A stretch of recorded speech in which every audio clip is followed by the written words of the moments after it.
진성그룹 30층 전략기획실의 공기는 얼음장처럼 차가웠. 거대한 마호가니 테이블 주위로 그룹의 핵심 임원들이 숨을 죽인 채 앉아 있었. 그들의 시선은 테이블 상석에 앉은 여성, 전략기획실장 강지우에게 고정되어 있었다. 그녀는 레이저 포인터로 복잡한 차트의 한 부분을 정확히 짚으며 말했. 현재 분기별 데이터 분석 결과 AI 기반 물류 시스템의 효율성이 예상치를 7% 하회하고 있습니다. 그녀의 목소리는 낮고 침착했지만 그 안에는 어떤 반박도 허용하지 않는 확신이 담겨 있었. 회의실을 가득 메운 중년의 남성 임원들은 겉으로는 평온해 보였지만 얇은 종이 위에 찍힌 잉크처럼 긴장감을 감추지 못했. 강지우는 이 거대한 그룹에서 가장 젊은 실장이었지만 그녀의 분석 앞에서는 누구도 감히 이의를 제기하지 못했. 그녀는 숫자와 논리로 무장한 지휘관이었. 7%라. 기술 담당 부사장이 헛기침을 하며 운을 뗐. 강 실장, 그 수치가 약간 과장된 것 아닌가. 현장에서는 나름대로 그의 말이 채 끝나기도 전에 지우의 차가운 시선이 그를 향했다. 김 부사장님, 이 데이터는 현장에서 집계된 로우 데이터를 기반으로 교차 검증까지 마친 수치입니다.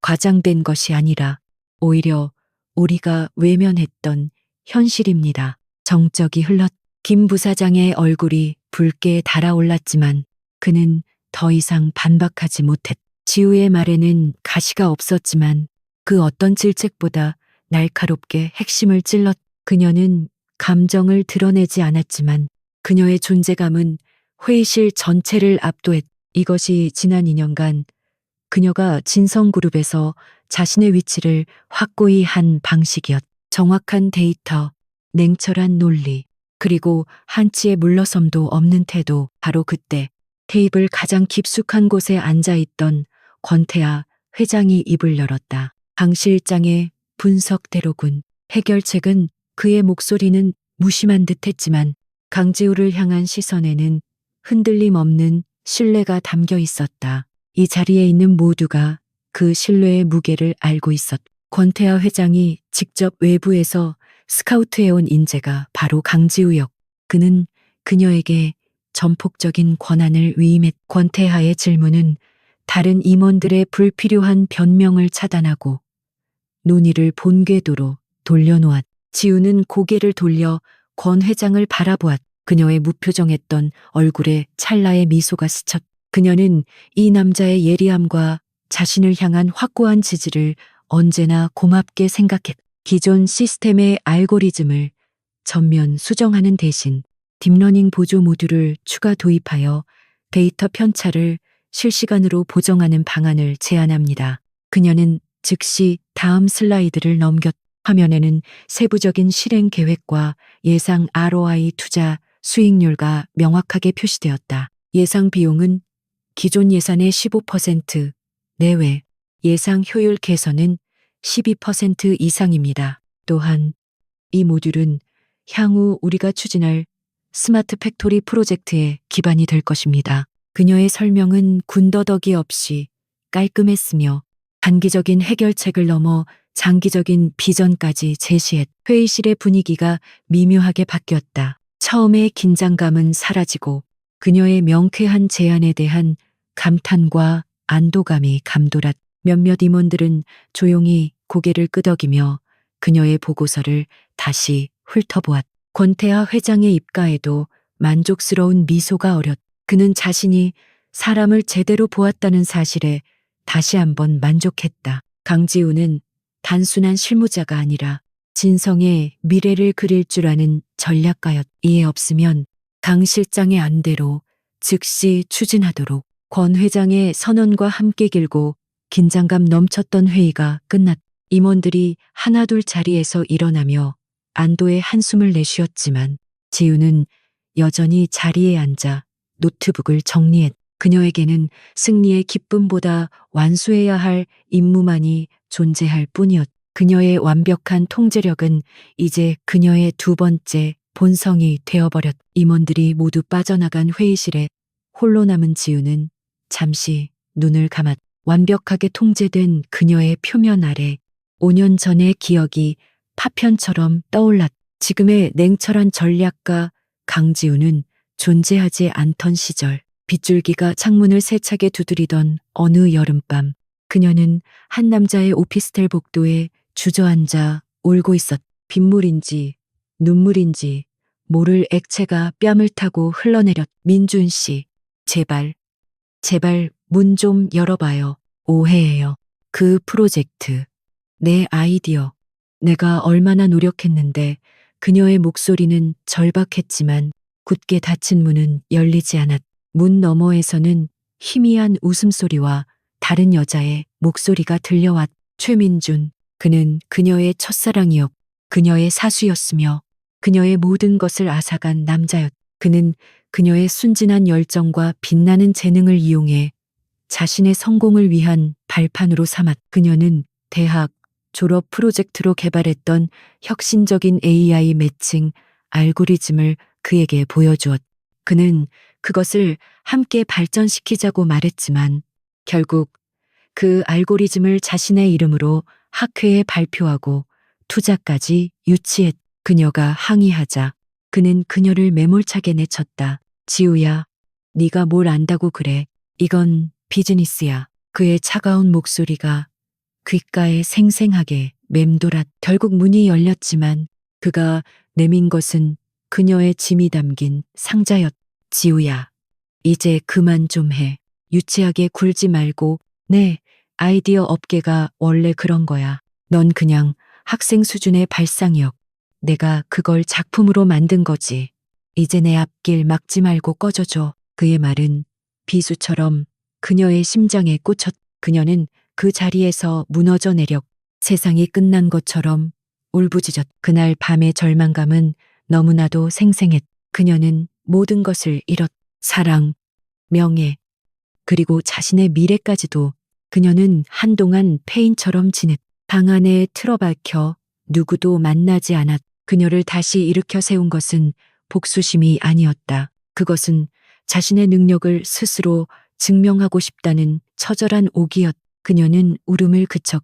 다시는 그 누구를 위해서도 그 무엇 때문에도 울지 않겠다고 다짐했. 그녀는 이를 악물고 다시 공부했. 밤낮을 가리지 않고 기술을 파고들었. 가장 밑바닥에서부터 다시 시작했. 그녀의 재능은 숨겨지지 않았. 결국 업계에서 두각을 나타내기 시작했. 그리고 2년 전 진성그룹의 권태하 회장이 직접 그녀에게 손을 내밀었. 그는 그녀의 과거가 아니라 그녀의 논문과 실적만을 보고 그녀의 가치를 알아보았다. 강 실장, 부드러운 중저음의 목소리가 지우를 과거의 악몽에서 끌어냈. 그녀가 눈을 뜨자 어느새 회의실로 돌아온 권태하 회장이 그녀 앞에 서 있었. 그의 손에는 따뜻한 커피가 들려 있었. 표정이 좋지 않군. 회의가 힘들었나? 그는 회의장에서의 엄격한 총수와는 전혀 다른 다정한 눈빛으로 그녀를 바라보았. 이 남자는 그녀의 능력을 알아보고 잿더미 속에서 그녀를 꺼내준 사람이었. 아닙니다. 회장님, 잠시 다른 생각을 했습니다. 지우는 커피를 받아들며 가볍게 고개를 숙였. 따뜻한 온기가 그녀의 차가운 손을 감쌌. 권태하는 그녀의 사생활을 굳이 파고들지 않았. 그는 그저 그녀가 최고의 컨디션을 유지하며 일할 수 있기를 바랐. 강 실장의 능력은 진성의 보물이야. 그러니 스스로를 아껴야 해. 그의 말은 진심이었. 그는 지우가 다른 임원들, 특히 자신들의 기득권을 위협하는 젊은 여성을 경계하는 그들의 보이지 않는 압력에 시달리고 있음을 알고 있었다. 다른 임원들 신경 쓰지 말고 자네의 판단을 믿고 밀어붙이게. 모든 책임은 내가 지지. 자네는 그냥 자네의 일을 하면 돼. 이것이 권태하가 그녀를 총애하는 방식이었다. 절대적인 신뢰와 보호. 그는 그녀를 여신처럼 떠받들었지만 그것은 그녀의 아름다움 때문이 아니라 그녀의 압도적인 능력 때문이었. 지우는 그 총애의 의미를 정확히 알고 있었다. 그것은 낭만적인 감정이 아니라 유능한 지휘관이 가장 날카로운 검을 아끼는 마음과 같았다. 그리고 그녀는 그 검의 역할을 충실히 해낼 생각이었다. 감사합니다. 회장님, 언제나처럼 최선을 다하겠습니다. 그녀의 목소리에는 다시금 냉철한 확신이 서렸다. 5년 전의 강지우는 더 이상 없었. 그녀가 막 자리에서 일어나려 할 때 권태아가 중요한 사안이라는 듯 다시 입을 열었. 아, 그리고 다음 주에 검토할 안건이 하나 더 있네. MA 관련 건이야. 그는 자신의 개인 태블릿을 그녀에게 건넸. 최근 시장에 나온 기술 스타트업인데 잠재력은 있지만 경영난이 심각한 모양이야. 강 실장이 직접 검토해 줬으면 하네. 지우는 태블릿을 받아들었. 화면에는 익숙한 푸른색 로고가 떠 있었. 그녀의 심장이 발밑으로 쿵 하고 떨어지는 것 같았. 그 로고를 보는 순간 지우의 손이 미세하게 떨렸다. 그녀가 간신히 억누르고 있던 과거의 망령이, 그녀가 5년간 애써 묻어두었던 지옥이 다시 모습을 드러냈. 화면 중앙에 선명하게 밝혀 있는 이름, 넥스트젠 넥스진, 그리고 그 아래 대표이사 이름, 최민준. 5년 전 그녀의 모든 것을 훔쳐 달아났던 그 남자의 회사였다. 그가 그녀의 아이디어를 기반으로 세운 바로 그 회사였다. 이제 와서 경영난이라고 아이러니한 운명의 장난에 지우는 실소조차 나오지 않았. 권태아가 그녀의 굳은 표정을 읽고 물었. 왜 그러나? 강 실장, 아는 회사인가? 그의 날카로운 시선이 그녀의 미세한 동요를 놓치지 않았. 지우는 심호흡을 했. 그녀는 이 순간을 위해 5년을 버텼. 그녀의 눈빛에서 떨림이 사라지고 그 자리에는 얼음보다 차가운 결의가 자리 잡았. 그녀는 권태아를 바라보며 천천히 입을 열었. 아는 정도가 아닙니다. 회장님.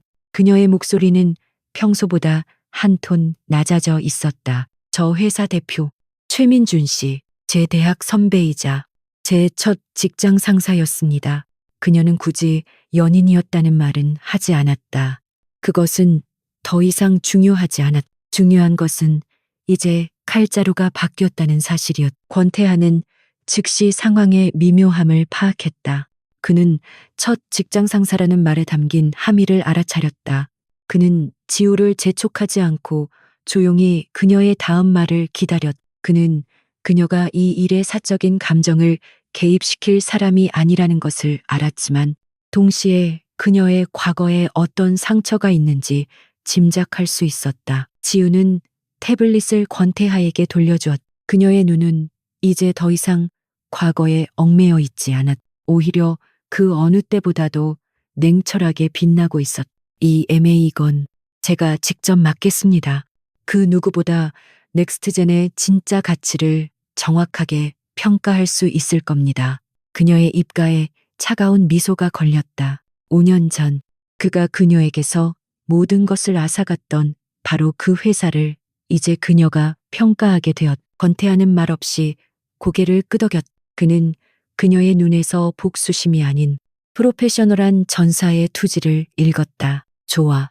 강 실장의 판단을 믿겠네. 필요한 자료는 모두 지원하도록 지시하지.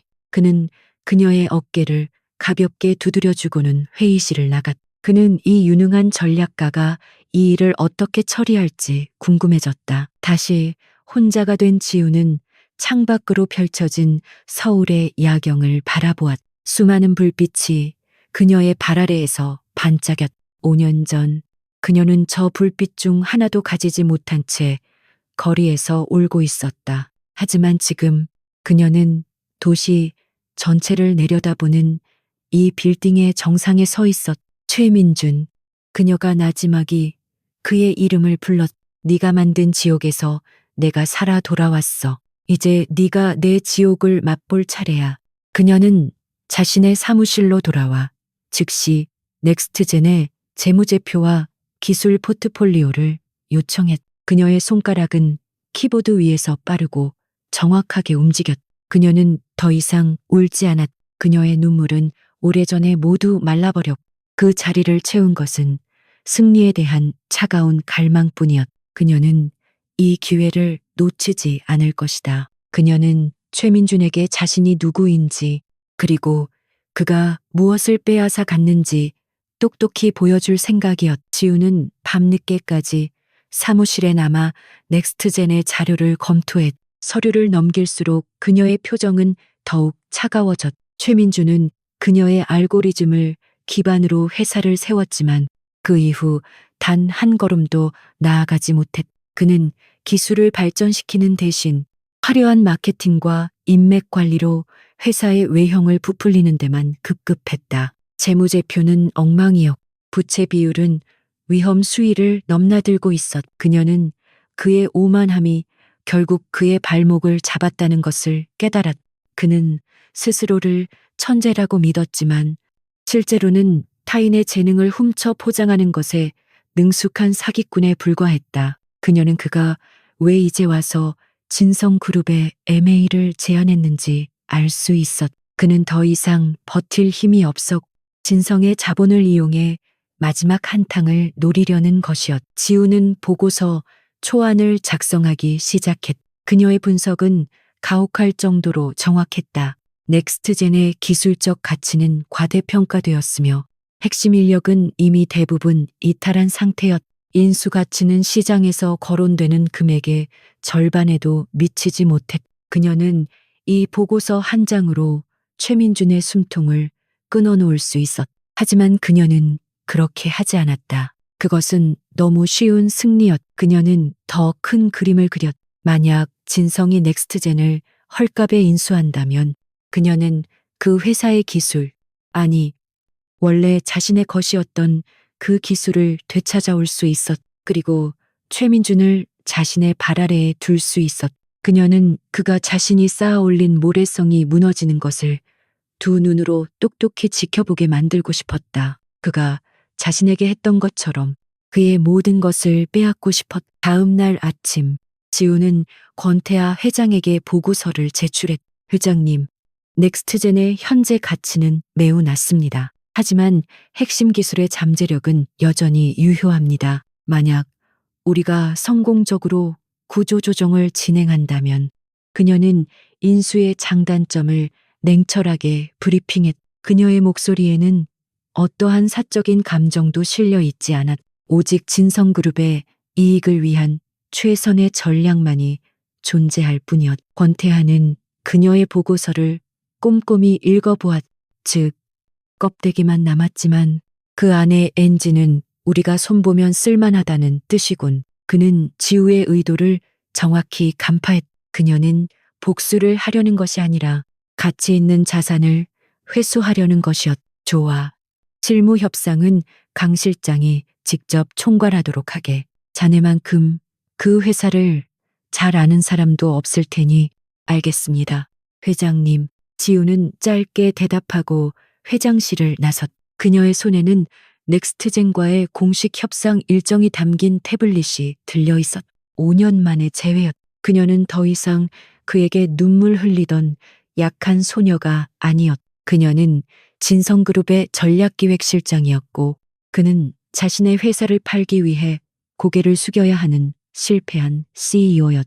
운명의 수레바퀴가 마침내 제자리를 찾기 시작했. 일주일 후 진성그룹의 메인 컨퍼런스룸, 넥스트젠의 운명이 걸린 M&A 프레젠테이션이 열리는 날이었. 최민주는 값비싼 이탈리안 슈트를 완벽하게 차려입고 진성그룹의 거대한 로비에 들어섰. 그는 자신의 용모와 화려한 언변이라면 보수적인 진성의 늙은 임원들을 구워 삼는 것은 시간 문제라고 생각했. 그는 이미 이번 M&A를 통해 재기할 생각에 부풀어 있었. 그의 뒤를 따르는 넥스트젠의 임원들은 긴장한 기색이 역력했지만 최민준 자신은 오만할 정도의 자신감에 차 있었. 그는 로비의 웅장함에 잠시 감탄했지만 곧 이곳도 자신의 것이 될 수 있다는 야망으로 눈을 빛냈. 긴장들 풀라고. 우리가 갑이야. 저쪽이 우리 기술을 원하는 거라고. 그냥 하던 대로 하면 돼. 그의 목소리에는 근거 없는 확신이 가득했. 그들은 안내를 받아 30층 회의실로 향했. 문이 열리고 최민주는 가장 먼저 안으로 들어섰. 거대한 테이블에는 이미 진성그룹의 핵심 임원들이 앉아 있었다. 그리고 상석에는 그룹의 총수인 권태하 회장이 앉아 있었다. 최민주는 90도로 허리를 숙이며 과장된 인사를 건넸. 안녕하십니까. 회장님, 넥스트젠 대표 최민준입니다. 귀한 시간 내주셔서 감사합니다. 그가 고개를 들고 임원석을 훑어보던 순간 그의 시선이 한 곳에 멈췄다. 권태하 회장의 바로 옆자리. 모든 임원의 시선이 집중되는 그 핵심적인 위치에 믿을 수 없는 얼굴이 앉아 있었. 얼음처럼 차가운 표정, 자신을 무심하게 바라보는 그 눈빛. 5년 전 자신의 오피스텔 복도에서 비를 맞으며 울부짖던 그녀. 강지우였다. 최민준의 뇌가 정지했다. 그는 눈을 비비고 다시 보았. 하지만 변한 것은 없었. 강지우는 더 이상 5년 전에 순진하고 어리숙한 대학생이 아니었. 최고급 맞춤 정장을 입은 그녀는 그 어떤 임원보다도 강렬한 아우라를 뿜어내고 있었. 그녀의 명패에는 전략기획실장 강지우라고 선명하게 적혀 있었다. 전략기획실장, 진성그룹의 심장부였. 최민준 대표, 자리에 앉으시죠. 진성 측에 누군가가 말했지만 민주는 그 자리에 못 박힌 듯 서 있었. 그의 자신감 넘치던 미소는 산산조각났. 얼굴은 당혹감과 혼란으로 일그러졌. 강지우가 어떻게 여기에 아니? 저 자리에 권태하 회장의 바로 옆에 수만 가지 생각이 그의 머릿속을 스쳐 지나갔지만 그 어떤 것도 현실을 설명해주지 못했. 지우는 그를 향해 어떤 감정도 드러내지 않았. 그녀는 마치 처음 보는 비즈니스 파트너를 대하듯 가볍게 고개를 까딱했을 뿐이다. 그 무관심한 시선이 최민준의 자존심을 더욱 비참하게 짓밟았. 그녀는 그를 기억하고 있었지만 그는 더 이상 그녀에게 어떤 영향도 미치지 못한다는 명백한 증거였다. 프레젠테이션 시작하지. 권태하 회장의 낮고 힘있는 목소리가 회의실의 침묵을 깼. 그는 최민준의 당황한 기색을 흥미롭다는 듯 지켜보고 있었. 최민준은 그제야 정신을 차리고 황급히 자리로 걸어갔. 하지만 그의 걸음걸이는 이미 처음의 당당함을 잃고 불안하게 흔들리고 있었. 그는 넥스트젠의 임원들이 자신을 이상하게 쳐다보는 것을 느꼈. 그는 마른 침을 삼키고 프레젠테이션을 시작했. 네, 안녕하십니까. 넥스트젠의 혁신적인 AI 기반 매칭 솔루션 프로메테우스에 대해 설명해 드리겠습니다. 그는 애써 평소의 유려한 말투를 되찾으려 노력했. 화면에는 화려한 그래픽과 과장된 수치들이 떠올랐다. 그는 독자 개발, 업계 최고 수준, 혁신적인 알고리즘 같은 미사여구를 쏟아냈다. 하지만 그의 목소리는 미세하게 떨리고 있었. 그의 시선은 자신도 모르게 강지우를 향했. 지우는 팔짱을 낀 채 어떤 표정 변화도 없이 스크린을 응시하고 있었. 그녀는 마치 자신이 만든 작품을 감상하는 창조주처럼 혹은 자신이 만든 함정에 빠진 사냥감을 지켜보는 사냥꾼처럼 보였. 최민주는 자신이 그녀의 손바닥 위에 있다는 불길한 예감에 휩싸였. 그가 프로메테우스의 핵심 기술이라며 자랑스럽게 설명하는 부분에 이르렀을 때였다. 그가 5년 전 지우에게서 훔쳤던 바로 그 알고리즘의 초기 모델이었. 그가 설명을 마치고 자신만만한 표정으로 질문을 유도했을 때 처음으로 지우가 입을 열었. 최 대표님, 그녀의 목소리는 회의실의 온도를 몇 도는 더 떨어뜨릴 만큼 차가웠. 모든 시선이 그녀에게 집중되었. 최민주는 심장이 멎는 것 같았. 설명 잘 들었습니다. 그런데 몇 가지 기본적인 질문이 있습니다. 그녀는 자리에서 일어나지 않았지만 그녀의 존재감은 발표자인 최민준을 압도했. 방금 설명하신 코어 알고리즘의 데이터 처리 방식이 5년 전 발표된 스탠퍼드 대학의 헬리어스 프로젝트와 94.7% 일치하는 것으로 보입니다. 이에 대한 해명을 부탁드립니다. 최민준의 얼굴이 하얗게 질렸. 헬리오스 프로젝트, 그는 들어본 적도 없는 이름이었. 그는 지우의 아이디어를 훔쳤을 뿐. 그 이후의 기술 발전에 대해서는 무지했. 그는 당황하며 더듬거렸. 그것은 아마도 기술적 유사성일 뿐. 저희는 분명히 독자적으로 기술적 유사성이라고 하셨으니까. 지우가 그의 말을 잘랐다. 그녀는 자신의 태블릿을 스크린에 미러링했. 화면에는 두 알고리즘의 코드가 나란히 비교되어 나타났. 변수명과 몇몇 주석을 제외하고는 사실상 동일한 코드입니다. 더 심각한 것은 해리어스는 3년 전 치명적인 보안 취약점이 발견되어 폐기된 프로젝트라는 사실입니다. 넥스트젠은 이 사실을 알고 있었습니까? 회의실은 찬물을 끼얹은 듯 조용해졌. 진성의 임원들은 경악과 경멸이 섞인 눈으로 최민준을 바라보았. 넥스트젠의 임원들은 고개를 숙였. 최민준은 식은땀을 줄줄 흘렸. 그는 지우가 이렇게까지 자신을 몰아붙일 줄은 상상도 못했. 그녀는 단순한 복수심이 아니라 완벽한 데이터로 그의 기술이 쓰레기임을 증명하고 있었다. 그건 실무진의 착오였던 것 같습니다. 저희는 최민준이 변명을 늘어놓으려 하자 지우가 다시 한번 그의 말을 막았. 실무진의 착오라고요. 그렇다면 다음 슬라이드에 나오는 독자 개발한 보안 모듈에 대해 질문하겠습니다. 이 모듈은 현재 상용화된 오픈소스 라이브러리 서버러스의 1.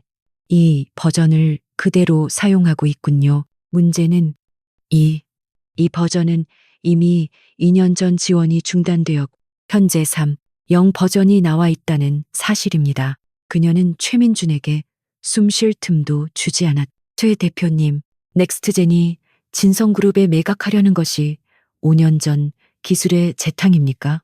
아니면 이미 폐기된 오픈소스의 짜깁기입니까? 그녀의 목소리는 얼음 송곳처럼 날카로웠. 최민준의 심장을 정확히 꿰뚫었. 그녀는 더 이상 5년 전의 그 소녀가 아니었. 그녀는 완벽하게 무장한 전사였. 최민준은 아무 말도 하지 못했. 그는 입술만 달싹일 뿐 어떤 반박도 할 수 없었다. 그의 머릿속은 백지장처럼 하얘졌다. 그가 그토록 자랑스러워했던 프로메테우스는 사실 강지우가 5년 전에 버린 껍데기에 불과했다.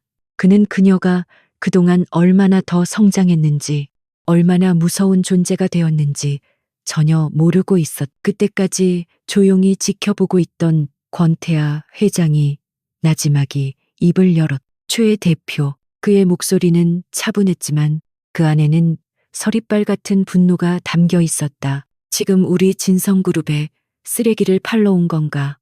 그 한마디는 최민준에게 내려진 사형 선고와도 같았. 최민준은 다리가 풀려 주저앉을 뻔했. 권태하는 자리에서 일어났. 그는 강지우를 바라보며 부드럽게 말했. 강 실장, 수고했어. 이 정도면 검토는 충분한 것 같. 그는 지우에게는 따뜻한 미소를 보냈지만 최민준을 향해서는 차가운 시선을 거두지 않았. 최 대표, 오늘 프레젠테이션은 아주 인상적이었소.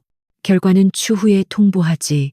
그는 더 이상 최민준과 대화할 가치도 없다는 듯 회의실을 나가버렸다. 권태아 회장이 나가자 진성의 임원들도 하나둘씩 그를 따라 나갔. 그들은 최민준을 노골적으로 무시하며 지나갔. 회의실에는 넥스트젠의 임원들과 강지우만이 남았. 최민준은 완전히 넋이 나간 표정으로 자리에 앉아 있었. 그의 오만했던 얼굴은 땀과 굴욕감으로 범벅이 되어 있었. 지우는 천천히 자리에서 일어나 자신의 노트북을 챙겼. 그녀는 최민준을 거들떠보지도 않고 회의실을 나가려 했. 그녀에게 그는 이미 끝난 존재였. 그녀는 자신의 능력을 증명했고 5년 전의 빚을 완벽하게 되갚았. 그녀는 이제 자신의 자리로 돌아가 다음 업무를 처리해야 했. 잠깐만. 지우야. 절박한 목소리가 그녀를 붙잡았다. 최민준이었. 그는 이성을 잃고 그녀의 팔을 붙잡으려 했. 하지만 지우는 그가 손대기도 전에 몸을 피했. 그녀의 눈빛이 경멸감으로 차갑게 빛났. 최 대표님, 공과 사를 구분하시죠. 여긴 진성그룹입니다. 그녀의 목소리에는 일말의 동정심도 남아있지 않았. 지우야, 제발. 강 실장, 이건 오해야. 내가 다 설명할 수 있어. 제발 나 좀 봐줘. 그는 5년 전 자신이 그녀에게 했던 말을 기억하지 못하는 듯했. 그는 이제 자신이 버렸던 그 여자에게 매달리고 있었다. 그의 비참한 모습은 지우에게 어떤 쾌감도 주지 못했. 그저 역겨울 뿐이었. 설명이라. 좋습니다. 그럼 설명해 보시죠. 지우는 팔짱을 끼고 그를 내려다보았. 5년 전 제 프로젝트를 훔쳐서 당신 이름으로 발표한 것에 대해 설명해 보시죠. 절 배신하고 비참하게 내쫓은 것에 대해 설명해 보시죠. 그리고 오늘 그 훔친 기술을 쓰레기처럼 포장해서 진성그룹에 팔아넘기려 한 것에 대해 설명해 보시죠. 최 대표님, 그녀의 말 한마디 한마디가 채찍처럼 최민준의 얼굴을 후려쳤. 그는 아무 말도 못하고 입술만 깨물었. 그는 그제야 깨달았다. 강지우가 처음부터 모든 것을 알고 있었다는 것을. 그녀가 자신을 이 자리로 끌어들여 완벽하게 처형했다는 것을. 이것은 MA 협상이 아니라 공개적인 처형장이었다. 할 말 없으십니까? 그럼 이만 실례하겠습니다. 지우는 차갑게 돌아섰. 그녀는 더 이상 그와 엮일 시간도 감정도 없었. 그녀는 이미 그보다 훨씬 더 높은 곳에 있었. 그는 그녀의 발 아래에서 기어다니는 벌레에 불과했. 그녀가 회의실 문을 열고 나가려는 순간 최민준이 절규하듯 외쳤. 권태하, 권태하 회장 때문이지 너. 저 자식한테 붙어서. 그의 비난은 지우의 걸음을 멈추게 했. 그녀는 천천히 고개를 돌렸. 그녀의 눈에는 이제 경멸을 넘어선 차가운 분노가 서려 있었다. 최민준 씨, 넌 5년 전이나 지금이나 변한 게 하나도 없군. 넌 아직도 네가 실패한 이유를 남의 탓으로 돌리고 있어. 넌 내 재능을 훔쳤지만 내 실력까지 훔치지는 못했어. 넌 영원히 내 발끝에도 미치지 못할 거야. 그녀는 마지막 말을 남기고 미련 없이 회의실을 빠져나왔. 복도를 걷는 그녀의 발걸음은 당당하고 흔들림이 없었. 회의실 안에서는 최민준의 절망적인 고함 소리와 무언가 부서지는 소리가 희미하게 들려왔지만 지우는 뒤돌아보지 않았. 과거는 그렇게 완벽하게 문을 닫았. 그녀는 자신의 사무실로 돌아가면서 권태하 회장에게 보낼 내부 보고서를 머릿속으로 정리했. 넥스트젠. 인수 가치 없음. 최민준은 굴욕감에 휩싸인 채 회의실을 나왔. 그의 다리는 후들거렸. 넥스트젠 임원들은 그를 경멸하는 눈빛으로 쳐다보며 뿔뿔이 흩어졌. 그는 자신이 이룬 모든 것이 무너져 내리는 소리를 들었. 하지만 그는 이대로 끝낼 수 없었. 그는 강지우를, 자신을 나락으로 떨어뜨린 그 여자를 붙잡아야 했. 그는 엘리베이터 홀에서 막 버튼을 누르려던 지우를 발견하고 다급하게 달려갔. 지우야, 강 실장 제발. 제발 잠깐만 얘기 좀 해. 그는 5년 전의 습관처럼 그녀의 이름을 다정하게 부르려 했지만 목소리는 처절하게 갈라져 나왔. 그는 엘리베이터 문이 닫히기 직전 가까스로 손을 밀어 넣었. 문이 다시 열리고 지우의 차가운 얼굴이 눈앞에 나타났. 그녀는 그를 벌레 보듯 쳐다보고 있었. 무슨 짓입니까? 최 대표. 지우는 엘리베이터 안쪽으로 한 걸음 물러섰. 그녀의 목소리에는 혐오감이 가득했. 이것도 업무의 연장입니까? 아니면 스토킹이 취미이신가? 그녀의 날카로운 말에 최민주는 잠시 할 말을 잃었지만 이내 가증스러운 미소를 지으려 애썼. 그는 자신의 마지막 무기인 과거를 꺼내 들기로 했다. 지우야, 우리 좋았잖아. 기억 안 나? 네가 날 얼마나 따랐는지, 내가 널 얼마나 아꼈는지. 그는 과거의 감정에 호소하려 했다. 그가 보기에 지우는 여전히 여자였. 여자는 옛정에 약하기 마련이었. 그는 지우가 권태하 회장의 눈에 들어 잠시 오만해진 것이라고 멋대로 판단했. 하지만 그의 말은 지우의 얼어붙은 마음에 어떤 균열도 내지 못했. 오히려 그녀의 경멸감만 부채질했. 지우는 어이없다는 듯 실소를 터뜨렸. 아꼈다고. 그래서 내 아이디어를 훔치고 날 길바닥에 내쫓았나. 최민준 씨, 넌 네가 얼마나 역겨운 인간인지 아직도 모르는구나. 그녀는 엘리베이터 열림 버튼을 누른 채 그를 노려보았. 내 눈앞에서 사라져. 다시는 내 이름 부르지 마. 네가 입에 담기엔 너무 아까운 이름이니까. 엘리베이터 문이 닫히고 최민주는 복도에 홀로 남겨졌. 그는 자신의 일그러진 얼굴이 비치는 차가운 대리석 벽을 주먹으로 내리쳤다. 강지우. 강지우. 그는 짐승처럼 울부짖었. 고통과 분노 그리고 지독한 질투심이 그의 온몸을 휘감았. 그는 그녀가 자신을 내려다보던 그 오만한 눈빛을 잊을 수 없었. 그는 모든 것을 잃었지만 그녀는 모든 것을 가졌. 그날 저녁 서울의 한 최고급 호텔 연회장에서는 차세대 기술 리더스 포럼의 리셉션이 열리고 있었다. 최민주는 원래 이 행사의 기조 연설자 중 한 명으로 초청받았었다. 하지만 오전에 있었던 MA 결렬 소식이 업계에 퍼지면서 그의 연설은 취소되었. 그는 초대장이 없었지만 과거의 인맥을 이용해 간신히 연회장 안으로 들어올 수 있었. 그는 어떻게든 재기할 발판을 마련해야 했. 연회장은 화려한 샹들리에 불빛 아래 대한민국의 내로라 하는 IT 업계 거물들로 가득했. 하지만 최민주는 그들의 대화에 낄 수 없었. 사람들은 그를 보자마자 슬금슬금 피하거나 노골적인 동정 혹은 조롱의 시선을 보냈다. 그는 구석에 서서 샴페인 잔만 만지작거렸. 그의 자존심은 산산조각났. 그는 이 모든 것이 강지우 때문이라고 생각했다. 바로 그때 연회장의 모든 시선이 한 곳으로 쏠렸. 거대한 아치형문으로 진성그룹의 권태하 회장과 강지우가 나란히 들어서고 있었. 권태하는 위험 있는 모습으로 사람들의 인사를 받았. 강지우는 블랙 실크 드레스를 입고 그의 곁에 섰. 그녀는 더 이상 날카로운 전략가가 아니라 고고한 여신처럼 빛나고 있었다. 최민주는 숨이 멎는 것 같았. 최민주는 질투심에 눈이 멀어 그들을 노려보았. 그는 강지우가 자신과 사귈 때 단 한 번도 저렇게 비싼 드레스를 입거나 저런 자리에 어울린 적이 없었다는 것을 기억해냈. 그는 그녀가 자신을 배신하고 더 큰 권력에 붙었다고 생각했.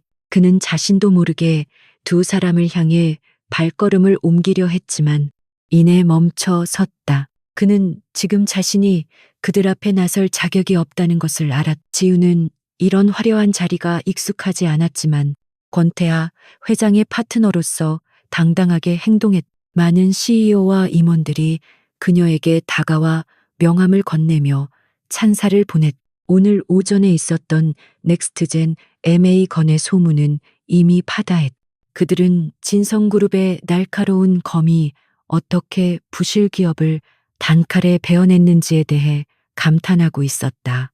지우는 그들의 찬사에 예의 바른 미소로 화답했. 잠시 후 지우는 답답한 연회장을 벗어나 테라스로 나왔. 차가운 밤 공기가 그녀의 뺨을 스쳤. 그녀는 오늘 하루 동안 너무 많은 감정을 쏟아냈. 최민준과의 재회는 생각보다 더 역겨웠지만 동시에 완벽한 승리를 거두었다는 안도감을 주었. 그녀가 난간에 기대어 서울의 야경을 바라보고 있을 때 익숙한 목소리가 들려왔다. 역시 여기 있었. 권태하였.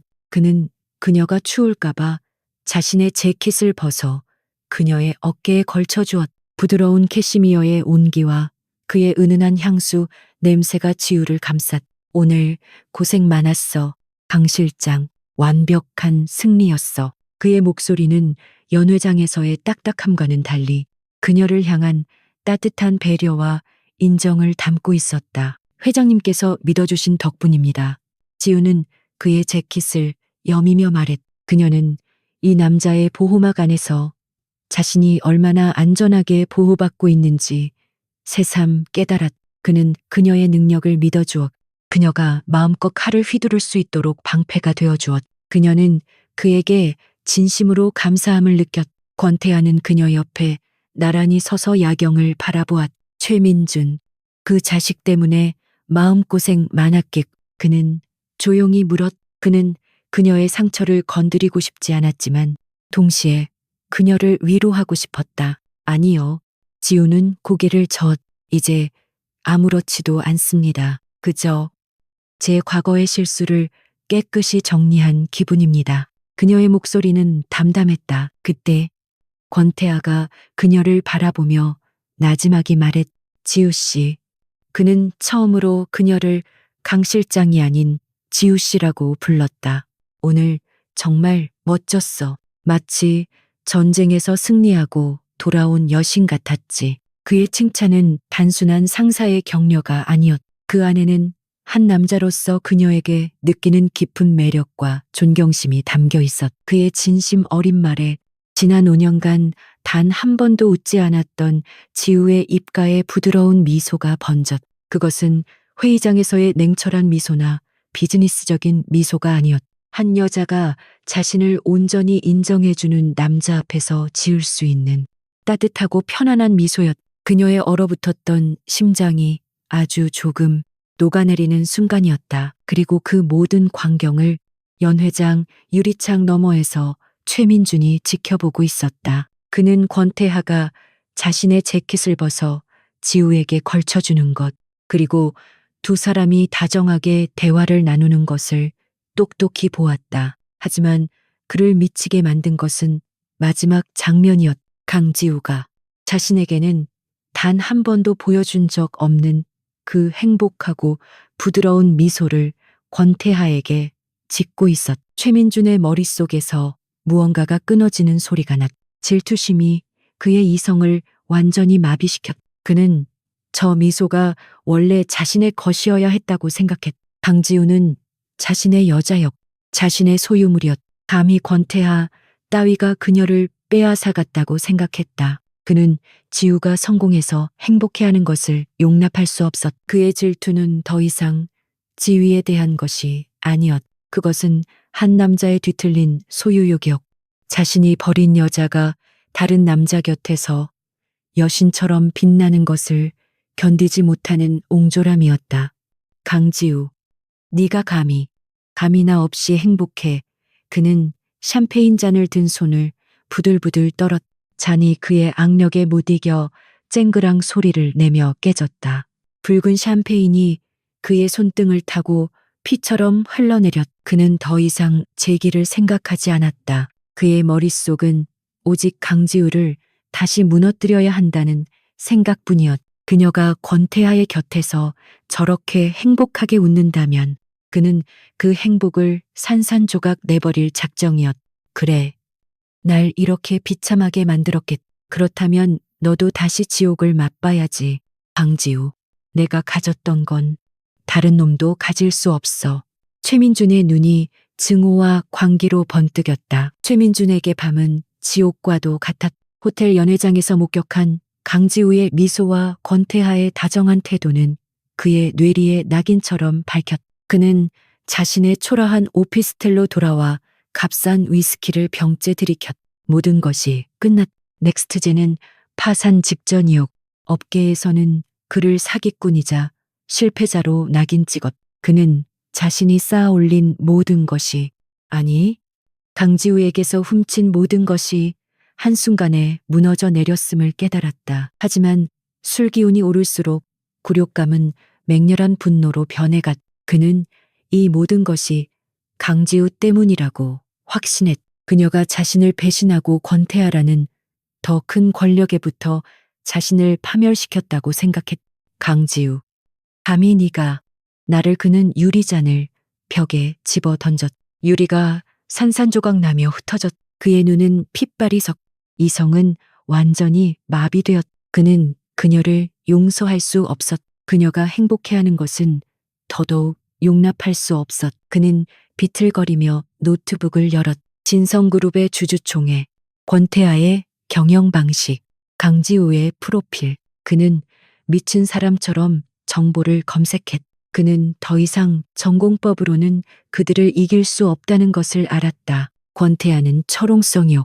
강지우는 그의 비호를 받는 무적의 창이었. 그는 그들의 가장 약한 고리를 공격해야 했. 그것은 바로 강지우의 평판이었다. 최민준의 입가에 뒤틀린 미소가 걸렸. 그는 강지우가 얼마나 독하고 완벽하게 자신을 포장하고 있는지 잘 알았. 그렇기에 그 완벽한 가면을 벗겨냈을 때의 추락은 더욱 고통스러울 것이었. 그는 강지우를 유능한 전략가에서 권력에 눈이 멀어 남자를 갈아타는 감정적이고 불안정한 여자로 만들어야겠다고 결심했. 그는 자신이 당한 굴욕을 그대로 돌려주고 싶었. 그는 자신의 구겨진 인맥 수첩을 뒤지기 시작했. 그에게는 아직 몇몇 이용 가치가 있는 사람들이 남아 있었다. 특히 IT 업계의 가십을 주로 다루는 온라인 매체의 기자나 돈 몇 푼의 양심을 파는 파워 블로거들이었다. 그는 몇 년 전 넥스트젠을 홍보하며 그들에게 넉넉하게 촌지를 찔러주었던 것을 기억해냈다.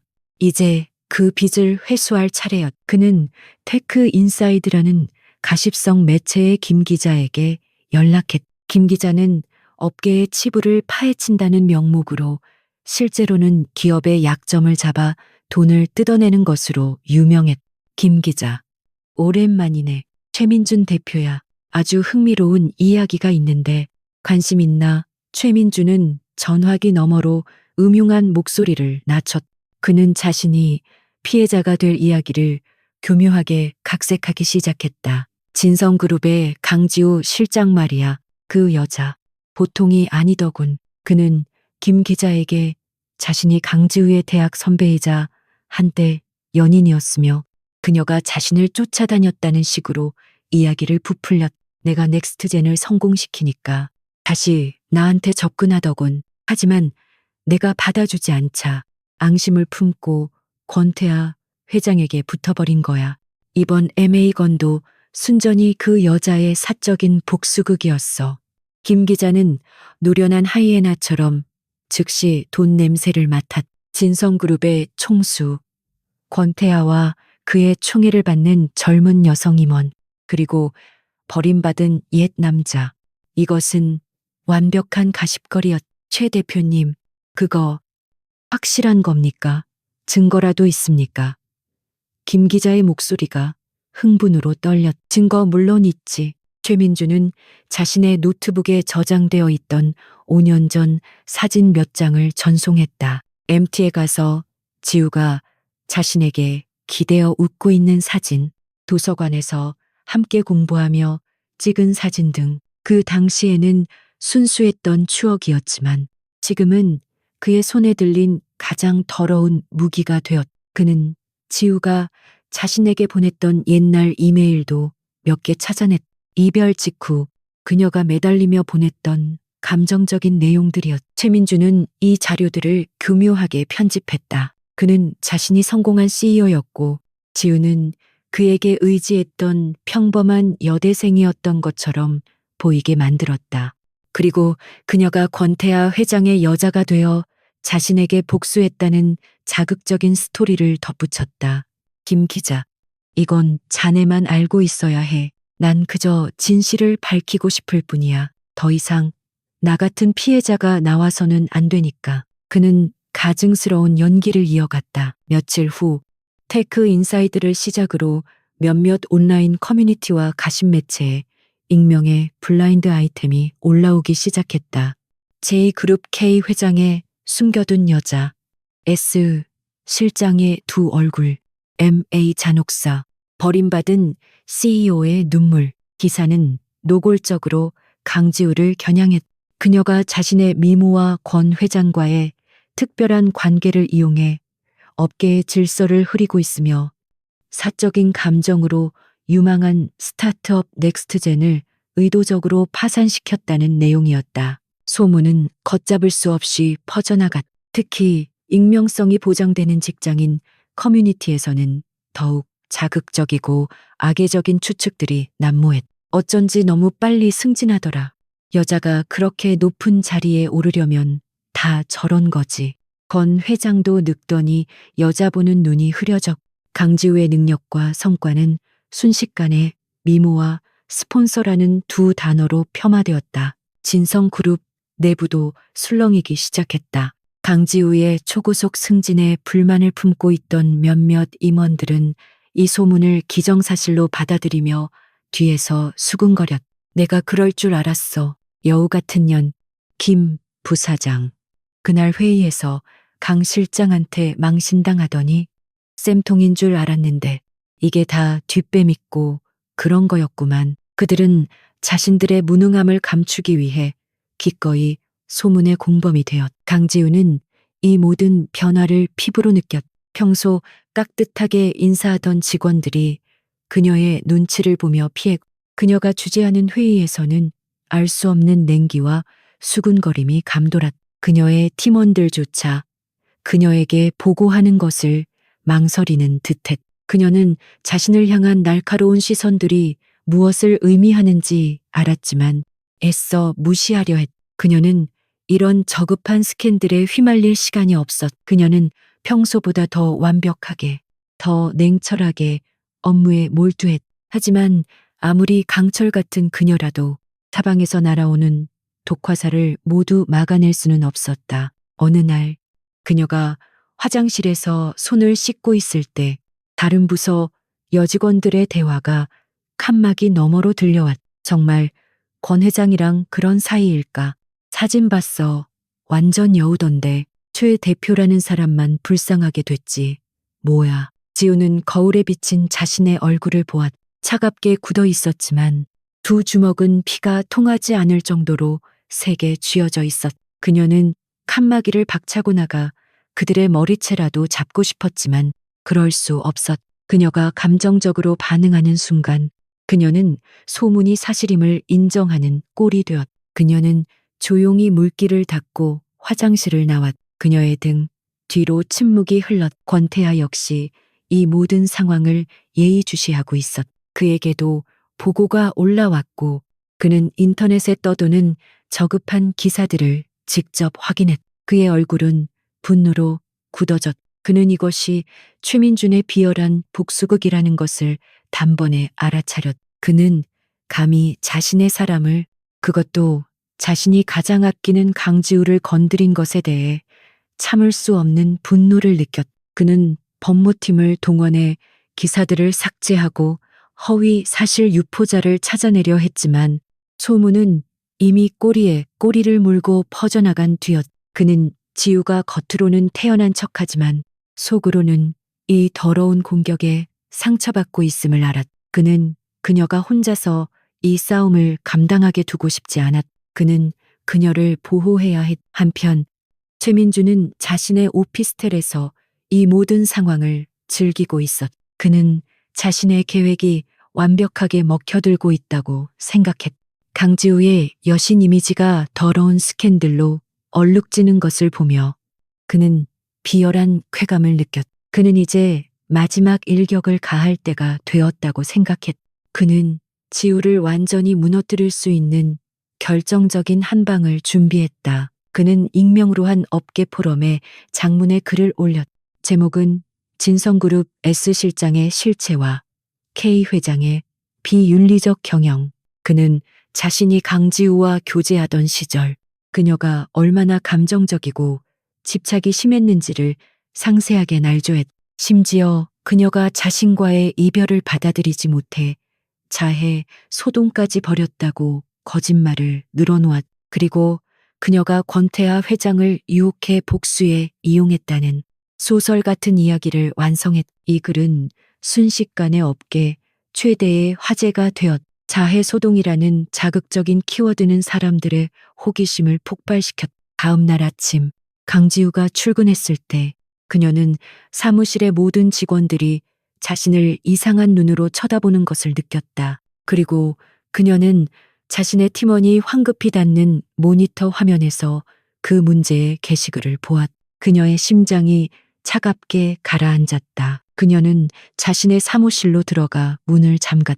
그리고 떨리는 손으로 그 글을 찾아 읽기 시작했. 최민준이 얼마나 교묘하게 진실과 거짓을 섞어 자신을 모함했는지 단어 하나하나가 비수처럼 그녀의 가슴을 찔렀. 5년 전 그에게 버림받고 울부짖던 자신의 모습이 이제는 집착이 심한 전 여자친구로 둔갑해 만천하에 공개되었. 그녀의 완벽했던 가면이 그 비열한 공격 앞에 속수무책으로 금이 가기 시작했. 그녀는 분노로 온몸이 떨려왔. 소문은 권태하 회장의 귀에도 당연히 들어갔. 그것도 단순한 가십이 아닌 그룹의 리스크 관리 차원에서 법무팀과 홍보팀의 공식적인 보고서 형태로 그의 책상 위에 올라왔다. 그의 펜트하우스, 오피스, 아침 햇살은 유난히 차갑게 느껴졌. 그는 S 실장의 두 얼굴, K 회장과의 부적절한 관계, 같은 자극적인 제목들을 무표정하게 훑어보았다. 그의 미간에 깊은 주름이 패였지만 그것은 강지우에 대한 의심 때문이 아니었. 그는 이 모든 비열한 공격의 배후에 누가 있는지 즉시 간파했다.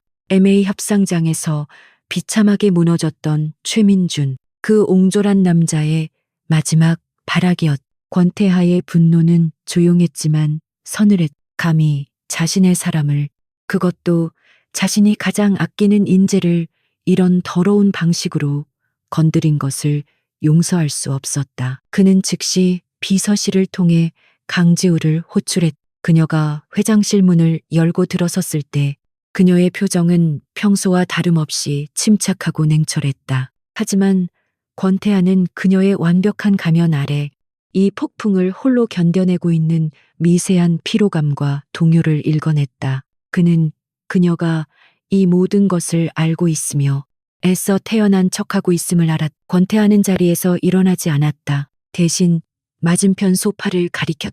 앉아. 강 실장. 그는 보고서를 테이블 위로 밀었. 지금 인터넷에 떠도는 쓰레기 같은 이야기들. 나도 봤어. 그의 목소리는 낮고 차분했지만 그 안에는 그녀를 신문하려는 의도가 전혀 없었. 오히려 그녀를 보호하려는 단호함이 묻어났다. 최민준. 그 자식과 정확히 무슨 관계였지? 그는 돌려 말하지 않았. 그녀의 사생활을 캐묻는 것이 아니었. 그는 적의 무기가 무엇인지, 그리고 그 무기가 얼마나 날카로운지 정확히 알아야 했다. 소문에 대한 해명을 들으려는 게 아니야. 강 실장의 입으로 사실을 듣고 싶어. 그래야 내가 제대로 된 방패가 되어줄 수 있으니까. 지우는 잠시 망설였. 그녀는 지난 5년간 이 이야기를 단 한 사람에게도 꺼내지 않았. 그것은 그녀의 가장 깊은 상처이자 지독한 치부였. 그녀는 자신의 능력이 아닌 피해자라는 과거사로 동정받거나 혹은 약점으로 잡히고 싶지 않았. 하지만 그녀는 권태하의 눈을 바라보았. 그곳에는 호기심이나 의심이 아닌 그녀에 대한 확고한 신뢰가 담겨 있었. 그녀는 심호흡을. 최민준 씨는 제 대학 선배이자 첫 직장 상사였습니다. 그녀는 천천히 하지만 흔들림 없는 목소리로 입을 열었. 그리고 5년 전 제가 사랑했던 사람이었습니다. 그 단어를 내뱉는 것은 마치 흉터를 다시 도려내는 듯 고통스러웠지만 그녀는 피하지 않았. 권태하는 그녀가 모든 것을 말할 수 있도록 묵묵히 기다려 주었다. 저는 그를 믿었고 제 모든 것을 공유했습니다. 제 졸업 프로젝트였던 AI 알고리즘. 그게 바로 넥스트젠의 프로메테우스의 원형입니다. 그녀의 목소리가 얼음처럼 차가워졌다. 그는 제 아이디어를 훔쳤습니다. 제 모든 연구 데이터와 코드를 자신의 것처럼 위조해 투자를 유치하고 회사를 차렸습니다. 제가 아는 모든 것을 훔쳐갔습니다. 제가 항의하자 그는 저를 아이디어 하나에 집착하는 감정 기복이 심한 여자로 몰아갔습니다. 지우는 5년 전의 모욕을 다시 떠올렸. 그는 저를 해고했. 업계에 나쁜 소문을 퍼뜨려 제가 다른 곳에 취업조차 할 수 없도록 만들었습니다. 제가 그의 복도에서 울며 매달렸던 건 사실입니다. 하지만 그건 사랑에 미련이 남아서가 아니라 제 미래와 영혼을 통째로 빼앗긴 절망 때문이었습니다. 권태하는 말이 없었. 그의 얼굴은 감정을 읽을 수 없을 정도로 굳어졌.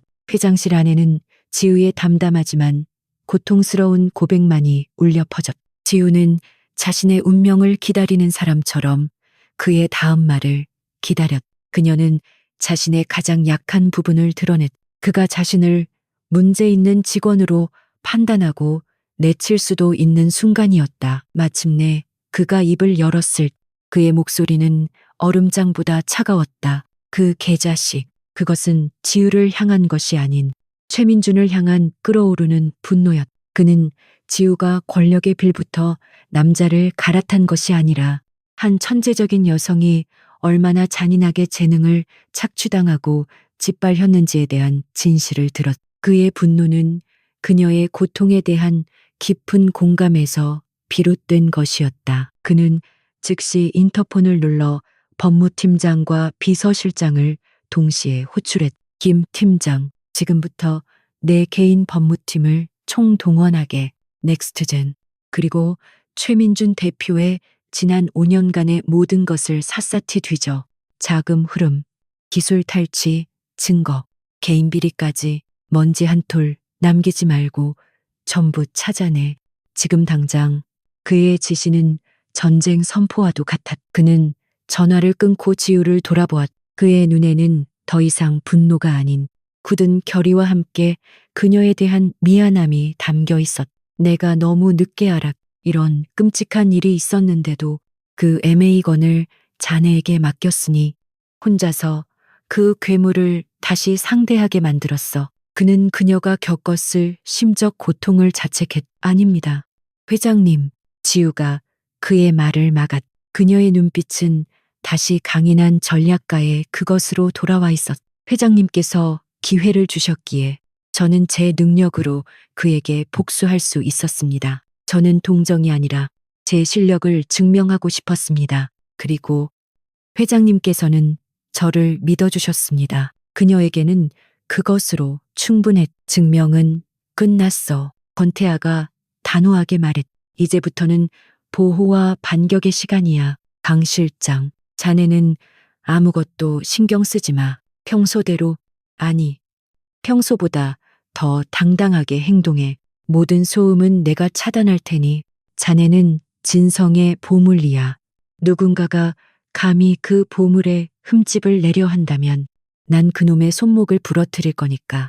그의 말은 빈말이 아니었. 그날 오후 진성그룹의 차세대 AI 전략 발표 기자회견이 예정되어 있었. 원래 권태하 회장은 이런 자리에 잘 참석하지 않았지만 그는 돌연 참석을 결정했. 그리고 수백 대의 카메라와 기자들 앞에 그는 강지우와 나란히 섰. 그녀는 주눅들기는커녕 그 어느 때보다도 당당하고 빛나는 모습이었. 한가심 매체의 기자가 교활한 질문을 던졌.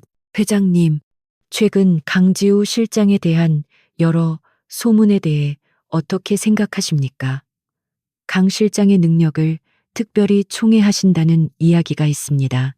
질문에는 노골적인 악의가 담겨 있었다. 회견장은 순간 얼어붙었. 권태하는 마이크를 잡고 웃었. 하지만 그 웃음에는 칼날이 숨겨져 있었다. 총애 물론입니다. 강지우 실장은 진성이 발굴한 최고의 인재이자 저의 가장 강력한 검입니다. 그녀의 통찰력은 진성의 미래를 이끌고 있죠.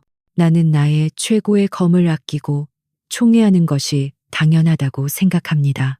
그는 총애라는 단어에 힘을 실어 말했. 그는 지우를 바라보며 공개적으로 말했. 강 실장 같은 인재를 시기하고 흠집 내려는 자들이 있더군요. 아마도 자신들의 무능함을 감추기 위해서겠죠. 그는 다시 기자들을 정면으로 응시했. 진성그룹은 그런 저급한 소음에 흔들리지 않습니다. 그리고 감히 진성의 핵심 인재를 모욕하고 명예를 훼손하는 행위에 대해서는 지금 이 순간부터 법무팀을 통해 그 대가를 반드시 치르게 할 것입니다.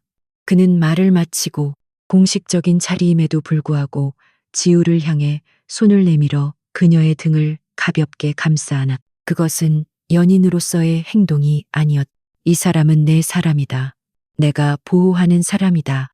라고 만천하에 공표하는 절대적인 권력자의 보호 선언이었. 최민준이 의도했던 더러운 스캔들은 권태하의 공개적인 총애와 전쟁 선포 앞에서 순식간에 그 힘을 잃기 시작했. 이 모든 광경은 최민준도 실시간으로 지켜보고 있었. 그는 자신의 계략이 오히려 강지우를 권태하에 더 견고한 성안으로 밀어넣었다는 것을 깨달았.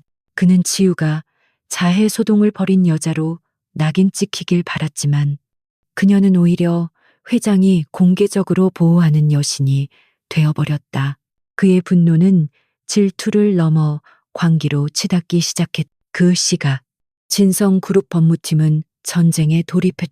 권태하의 비밀 지시를 받은 그들은 넥스트젠의 취약한 재무 구조와 최민준의 과거 행적을 파고들기 시작했. 그들은 5년 전 강지우가 제출했던 원본 프로젝트 자료와 넥스트젠의 초기 코드를 대조하기 시작했. 최민준이 훔친 기술의 증거, 그가 숨겨왔던 진실의 껍질이 한꺼풀씩 벗겨지기 시작했다. 최민준은 자신의 오피스텔에서 권태하의 기자회견 영상을 몇 번이고 돌려보았.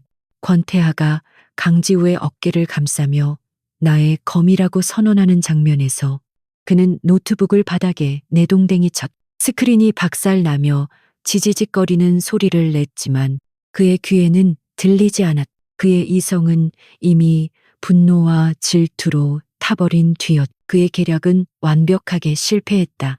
그는 강지우를 감정적이고 불안정한 전 여자친구로 추락시키려 했지만 권태하는 오히려 그녀를 총수가 공개적으로 비호하는 여신의 자리에 올려놓았다. 진성그룹 법무팀의 그림자가 자신의 자금 흐름을 파고들고 있다는 소식까지 들려왔. 그는 쥐덫에 걸린 쥐처럼 구석에 몰렸. 모든 것을 잃게 될 것이라는 공포가 그의 목을 조여왔. 이대로 끝낼 순 없어. 강지우, 네가 감히 나를. 그는 미친 사람처럼 중얼거렸. 평판을 공격하는 것이 안 된다면 그녀의 실체를 공격해야 했. 그녀가 쌓아올린 유능한 전략가라는 명성, 바로 그것을 파괴해야 했. 그는 강지우가 실패하는 모습을 권태하와 세상 모든 사람 앞에서 그녀의 무능함이 드러나는 것을 보고 싶었. 그것이 그의 유일한 구원이었. 그는 부서진 노트북 대신 오래된 데스크톱을 켰. 그는 자신의 가장 어두운 인맥, 수년 전 불법적인 프로젝트를 진행하며 알게 된 다크웹의 브로커에게 접촉했. 그는 자신의 비자금 계좌에 남아있던 마지막 자금을 모두 긁어모았. 최고의 전문가가 필요해. 진성 그룹 서버에 침투할 수 있는 사람으로. 그는 떨리는 손으로 메시지를 보냈. 몇 시간 후 로키로키라는 코드네임의 해커에게서 응답이 왔다. 그는 돈만 주면 국방부 서버도 뚫을 수 있다고 알려진 전설적인 존재였. 대상이 너무 크군. 비용이 10배다. 최민준은 망설이지 않았. 돈은 문제없어. 대신 조건이 단순한 데이터 절도가 아니야. 파괴해야 해. 그는 강지우가 현재 총괄하고 있는 프로젝트 타이탄에 대한 정보를 넘겼. 프로젝트 타이탄은 진성그룹의 차세대 AI 통합 플랫폼으로 강지우가 지난 1년간 심혈을 기울여온 역작이었다. 물류, 재무, R&D까지 그룹 전체의 신경망을 하나로 묶는 거대한 프로젝트였. 권태하가 그녀의 능력을 신임하게 된 결정적인 계기이기도 했다. 데이터를 오염시켜 알고리즘을 망가뜨려 복구 불가능하게, 그리고 가장 중요한 것, 이게 외부 해킹이 아니라 내부 시스템 관리 실패처럼 보이게 해줘. 최민준의 요구는 악랄했. 그는 강지우의 실력이 아니라 그녀의 관리 능력에 흠집을 내고 싶었. 스캔들로 인해 그녀가 업무에 소홀했다는, 그래서 이런 치명적인 사고를 유발했다는 그림을 원했. 루키는 짧게 답했. 재미있겠군. 계약금, 입금 확인 후 48시간 내에 쇼가 시작될 거다. 최민준은 자신의 모든 것을 걸고 송금 버튼을 눌렀. 그로부터 이틀 뒤 진성그룹 전략기획실은 프로젝트 타이탄의 최종 시뮬레이션 테스트를 앞두고 축제 분위기였다. 강지우는 팀원들을 독려하며 마지막까지 긴장의 끈을 놓지 않았. 권태하의 공개적인 지지 이후 그녀의 입지는 더욱 견고해졌. 그녀를 향한 의심의 눈초리는 사라졌. 존경과 경외심만이 남았다. 그녀는 자신의 능력을 증명할 이 순간을 위해 모든 것을 바쳤. 실장님 3단계 시뮬레이션. 모든 수치 정상입니다. 10분 후 최종 통합 테스트 시작하겠습니다. 팀 리더가 흥분된 목소리로 보고했. 지우는 만족스러운 미소로 고개를 끄덕였. 그녀가 모니터를 바라보며 마지막 점검을 하던 바로 그 순간이었. 거대한 메인 스크린에 떠있던 데이터 그래프가 일순간 미친 듯이 요동치기 시작했다. 뭐야 한 엔지니어가 비명을 질렀. 정상적인 곡선을 그리던 그래프가 순식간에 수직으로 낙하하거나 천장으로 치솟았. 수백만 건의 시뮬레이션 데이터가 의미를 알 수 없는 깨진 문자로 변환되기 시작했. 시스템 오류인가 당장 롤베케 팀 리더가 소리쳤지만 상황은 더욱 악화되었. 안 됩니다. 롤백이 안 먹힙니다.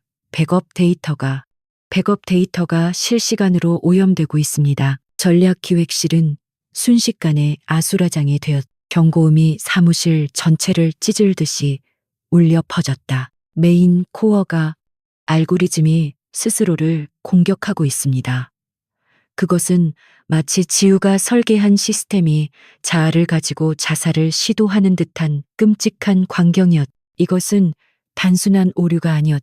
명백한 공격이었다. 모든 외부 접속 차단에 지금 당장 지우가 얼음처럼 차가운 목소리로 명령했다. 그녀의 외침에 팀원들이 정신을 차리고 움직이기 시작했.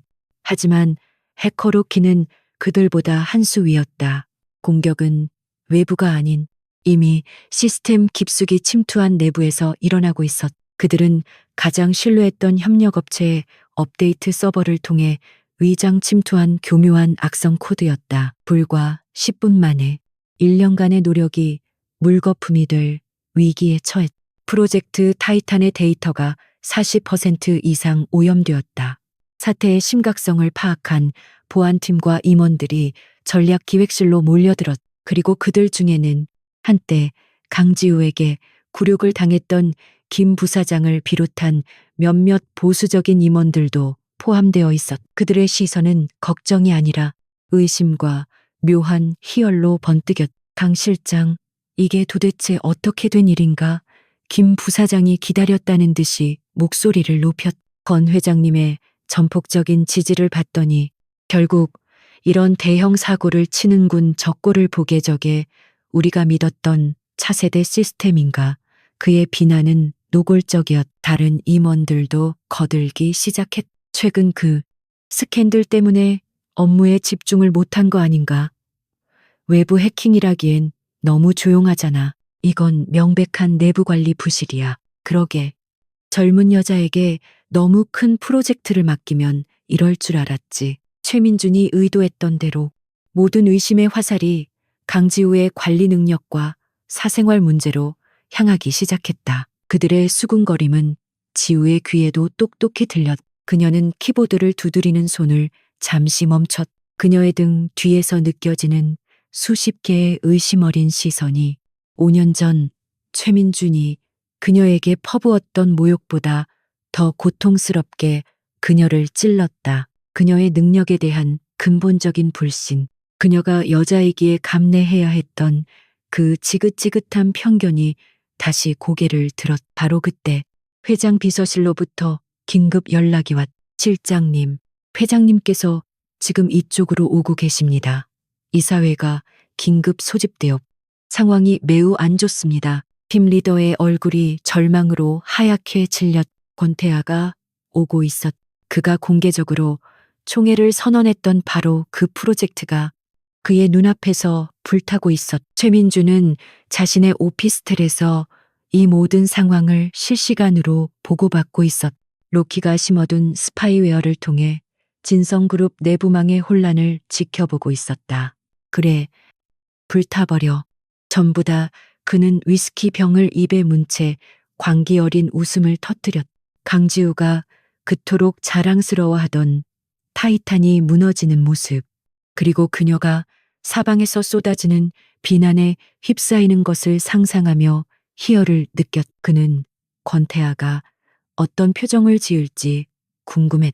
자신이 그토록 믿었던 여신이 사실은 모든 것을 망쳐버린 무능한 마녀였다는 것을 깨달았을 때 그는 권태아가 자신의 손으로 직접 강지우를 끌어내리기를 바랐. 이제 끝이야. 강지우, 네가 날 지옥으로 밀어넣었으니 너도 거기서 평생 썩어. 그는 자신의 완벽한 복수에 도취되었. 권태아가 전략기획실에 도착했을 때 그곳은 전쟁터와도 같았. 임원들은 고성을 지르며 책임을 추궁하고 있었고 엔지니어들은 땀을 뻘뻘 흘리며 키보드를 두드리고 있었다. 그리고 그 혼돈의 중심에 강지우가 홀로 서 있었. 그녀는 메인 스크린에 떠오른 알아볼 수 없이 망가진 자신의 코드를 멍하니 바라보고 있었다. 강 실장, 권태하의 목소리는 낮고 무거웠.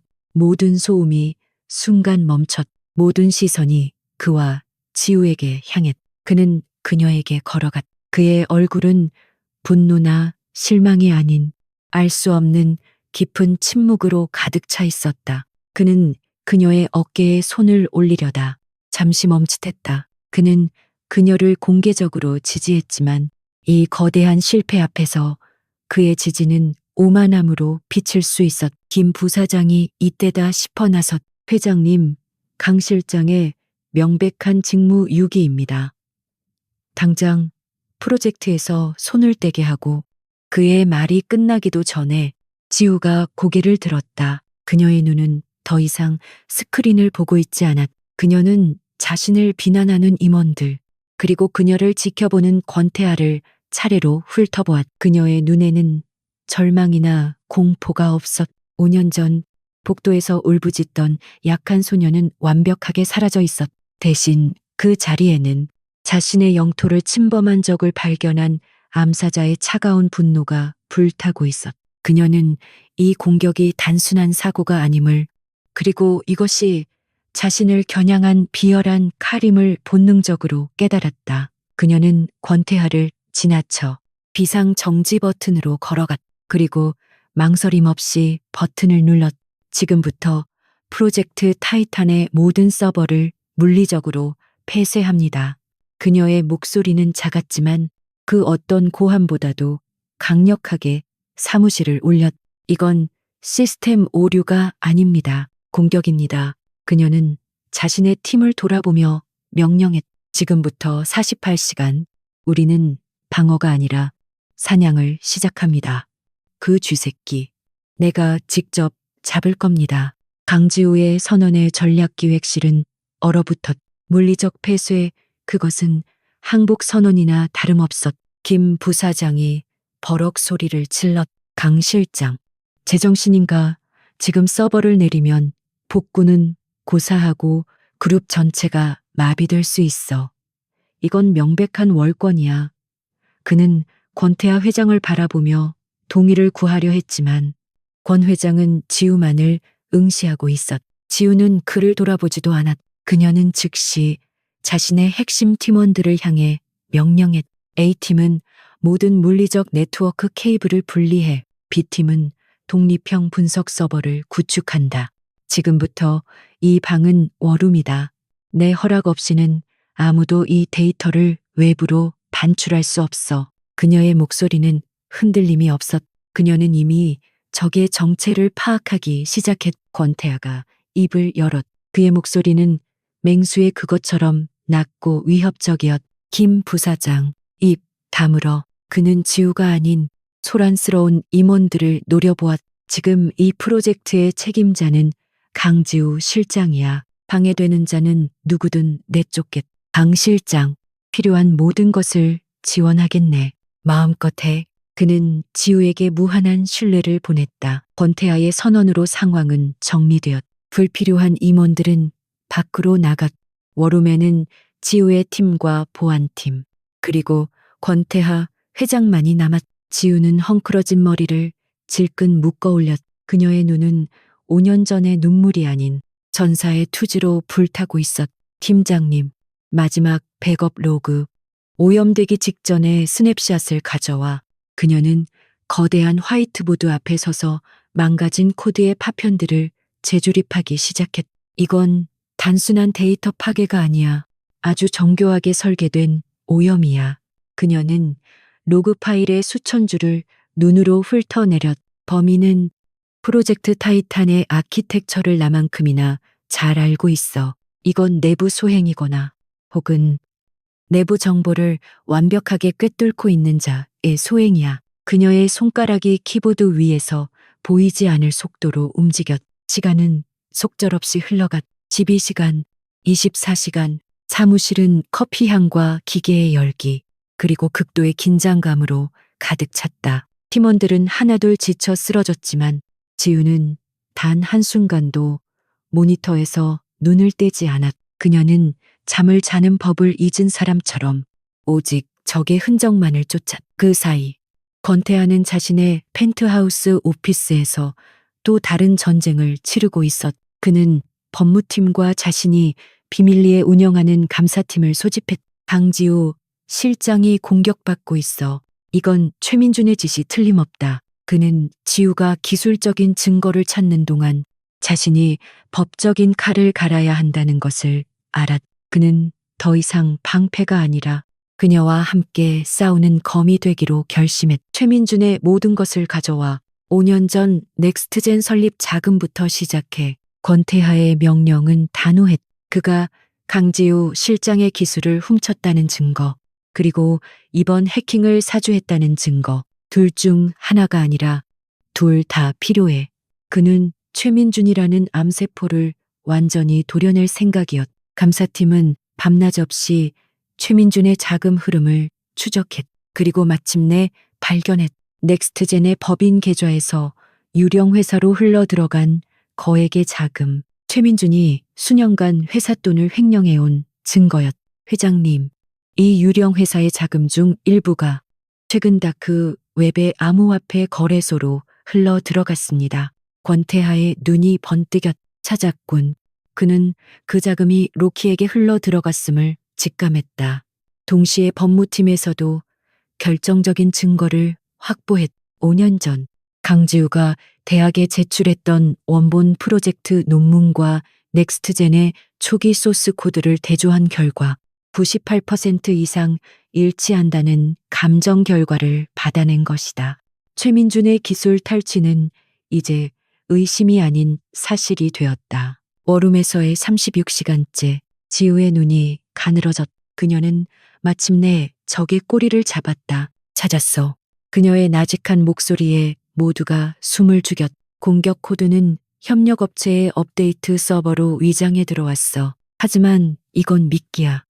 진짜 침투 경로는 바로 여기야. 그녀는 아무도 예상치 못한 곳, 시스템의 가장 깊숙한 곳에 숨겨진 백도어를 가리켰다. 이건 로키의 서명이야. 한 보안 팀원이 경악하며 말했. 전설적인 해커, 우리가 어떻게 이겨? 그의 말이 끝나기도 전에 지우가 그의 말을 잘랐. 전설 웃기지 마. 전설은 실수를 남기지 않아. 그녀는 키보드를 두드렸. 그는 너무 자만했어. 자신의 서명을 남기는 실수를 저질렀지. 그리고 자기가 파괴한 데이터 속에 이걸 숨겨놨. 그녀는 망가진 데이터에 파편들을 복구해냈. 그 안에는 로키가 사용한 암호화폐 지갑 주소가 암호화된 메시지처럼 남아 있었다. 그는 자신의 실력을 과시하기 위해 일부러 흔적을 남긴 것이었. 그는 자신이 신이라고 생각했겠지만 내 영역에 들어온 이상 그저 사냥감일 뿐이야. 지우는 그 지갑 주소를 즉시 권태하 회장에게 전송했. 워룸에서의 48시간이 지났을 때 강지우는 자리에서 일어섰. 그녀의 모습은 엉망이었지만 그 누구도 그녀를 감히 쳐다보지 못했. 그녀는 여신이 아니라 피로 물든 전쟁의 여신 그 자체였. 시스템 복구 완료. 데이터 손실률 5% 미만. 보안 패치 완료. 그리고 범인의 지갑 주소까지 확보했습니다. 그녀는 권태하를 바라보았. 그는 말없이 그녀의 보고를 듣고 있었. 그의 눈에는 안도감과 함께 그녀에 대한 경외심마저 서려 있었. 그녀는 패닉에 빠지는 대신 불타는 전장에서 적장의 목을 베어 돌아온 것이었다. 수고했어, 강 실장. 그의 목소리는 깊은 울림을 담고 있었. 권태하의 감사팀은 지우가 보낸 지갑 주소와 최민준의 횡령 자금이 흘러들어간 지갑 주소가 일치한다는 사실을 확인했. 완벽한 증거였. 최민준은 자신의 회사 돈을 훔쳐 강지우의 프로젝트를 파괴하기 위해 해커를 고용했다. 그는 자신의 손으로 자신의 무덤을 판 것이었. 이제 남은 것은 그를 그 무덤에 묻어버리는 일뿐이었. 최민준은 일주일 만에 다시 진성그룹의 이사회 회의실로 불려왔. 이번에는 MA 프레젠테이션 룸이 아닌 그룹의 가장 핵심적인 의사결정이 이루어지는 40층의 VVIP 이사회실이었. 그는 자신이 왜 불려왔는지 정확히 알지 못했다. 넥스트젠의 파산은 이미 기정사실이 되었지만 그는 권태하가 MA 결렬에 대한 공식적인 통보나 혹은 마지막 잡이라도 베풀지 모른다는 신락 같은 희망을 품고 있었다. 그는 애써 비굴한 미소를 지으며 무거운 참나무 문을 열고 들어섰. 거대한 테이블에는 진성그룹의 주요 이사들과 감사팀이 이미 자리를 잡고 앉아 있었. 회의실의 공기는 묘지처럼 차갑고 무거웠. 상석에는 권태하 회장이 얼음 조각 같은 얼굴로 앉아 있었.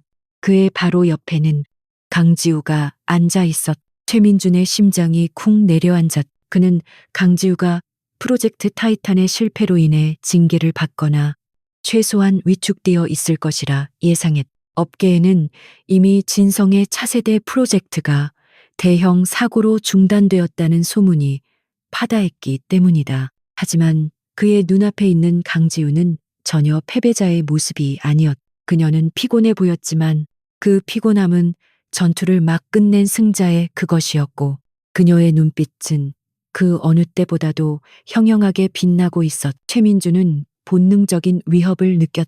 무언가 아주 잘못되었다는 것을 깨달았다. 그는 어색하게 목례를 하고 지정된 자리에 앉았다. 테이블 위에는 그의 이름이 적힌 명패 하나만 덩그러니 놓여 있었. 그는 마치 피고인석에 앉은 범죄자가 된 듯한 기분이었. 바쁘신 분들을 모셔서 죄송합니다. 권태하가 입을 열었. 그의 목소리는 회의실의 온도를 더욱 떨어뜨렸. 오늘은 MA건에 대해 논의하려는 것이 아닙니다. 권 회장은 최민준을 똑바로 바라보며 말했.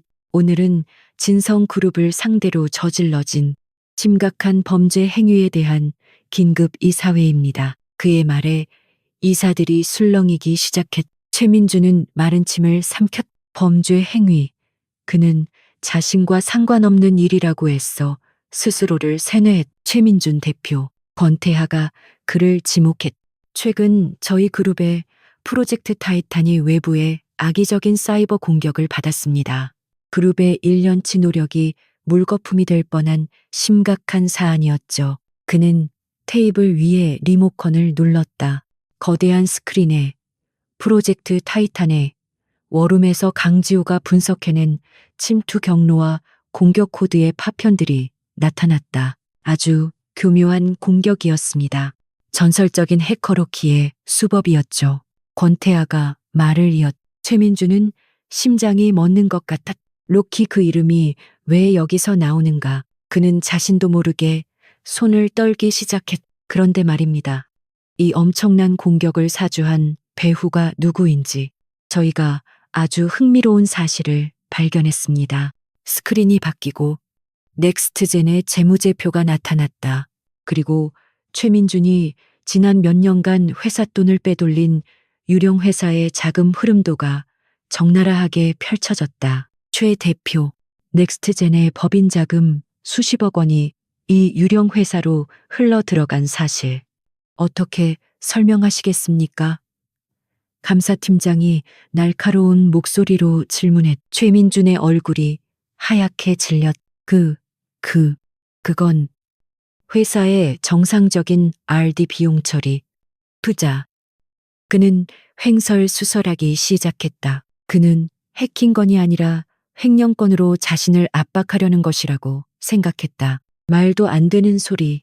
이건 명백한 경영 간섭입니다. 진성그룹이 MA를 거절한 것도 모자라 이제는 내 개인 회사까지 탈탈 털겠다는 겁니까? 그는 자리에서 벌떡 일어나 고함을 질렀. 그는 자신이 피해자라고 거대 기업의 횡포에 맞서는 희생양이라고 연기하기 시작했. 권태하, 회장 당신이 강지우, 저 여자를 감싸고 도는 건 알겠지만 이딴 식으로 나를 매도하지 마. 증거 있어. 내가 횡령을 했다는 증거 있냐고. 그는 이성을 잃고 날뛰었. 증거라. 권태하는 그의 발악을 차갑게 내려다보았다. 그는 다시 리모컨을 눌렀. 스크린에는 두 개의 암호화폐 지갑 주소가 나란히 나타났. 왼쪽은 최 대표가 횡령한 자금이 흘러들어간 다크웹의 지갑 주소입니다. 그는 잠시 숨을 골랐. 그리고 오른쪽은 이번 프로젝트 타이탄을 공격한 해커로키가 보상금으로 받은 지갑 주소입니다. 정적이 흘렀. 최민주는 스크린에 떠 있는 두 개의 긴 문자열을 바라보며 숨이 막혔. 권태하가 마침표를 찍었. 보시다시피 두 지갑의 주소는 토시 하나 다르지 않고 정확하게 일치합니다. 회의실은 폭탄이 터진 듯한 충격에 휩싸였다. 이사들은 경악을 금치 못했다. 최민준이 자신의 회사 돈을 횡령해 경쟁사를 공격하는 해커를 고용했다는 명백한 증거였다. 아냐. 최민주는 뒷걸음질 치다 의자에 부딪혀 비틀거렸. 거짓말이야. 조작이야. 이건 함정이야. 권태하, 네가 날 함정에 빠뜨린 거야. 그는 미친 사람처럼 소리쳤다. 강지우, 전현이 너한테 꼬리쳐서 나를 모함하는 거라고. 전현은 원래 그런 년이야. 남자를 홀려서. 닥쳐. 그 순간까지 침묵을 지키던 강지우가 나지막이 말했. 그녀의 목소리는 작았지만 최민준의 광기 어린 고함을 단번에 잠재울 만큼 차가웠다. 그녀는 천천히 자리에서 일어났다. 모든 시선이 그녀에게 쏠렸. 그녀는 더 이상 권태하의 옆자리에 선 여신이 아니었. 그녀는 자신의 손으로 직접 적의 심장을 꿰뚫으려는 처형인이었. 최민준 씨, 그녀는 천천히 그에게 다가갔. 사이버 테러와 횡령. 그것만으로도 당신은 이미 끝났어. 하지만 당신이 저지른 죄가 그게 다라고 생각해. 그녀의 눈은 분노가 아닌 차가운 연민마저 담고 있었. 마치 자신의 죽음을 앞두고도 무슨 죄를 지었는지 모르는 어리석은 짐승을 보는 듯한 눈빛이었. 최민주는 그녀의 기세에 눌려 뒷걸음질 쳤. 무슨 소리야.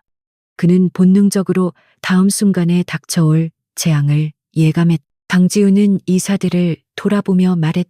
이사님들, 그리고 회장님, 최민준 대표가 저지른 진짜 범죄, 그의 성공 신화가 어떻게 시작되었는지, 그 원죄에 대해 지금부터 제가 직접 증명해 보이겠습니다. 강지우의 선언에 회의실의 공기는 유리처럼 날카로워졌다. 최민주는 그녀가 무슨 말을 하려는지 깨닫고 공포에 질려 소리쳤. 거짓말만이가. 네가 날 모함하는 거야. 저 여자는. 하지만 그의 발악은 이사들의 싸늘한 시선 속에서 공허하게 울릴 뿐이었. 모든 이목은 이제 강지우, 이 재판의 마지막 증인에게로 향했다. 그녀는 최민준의 눈앞에 멈춰서지 않았다. 대신 그녀는 프레젠테이션 스크린 앞으로 당당히 걸어나갔. 그녀는 더 이상 한 남자의 과거에 얽매인 여자가 아니라 진실을 심판하는 집행관이었. 최민준 씨, 당신은 당신의 성공이 당신의 능력이라고 진심으로 믿었습니까?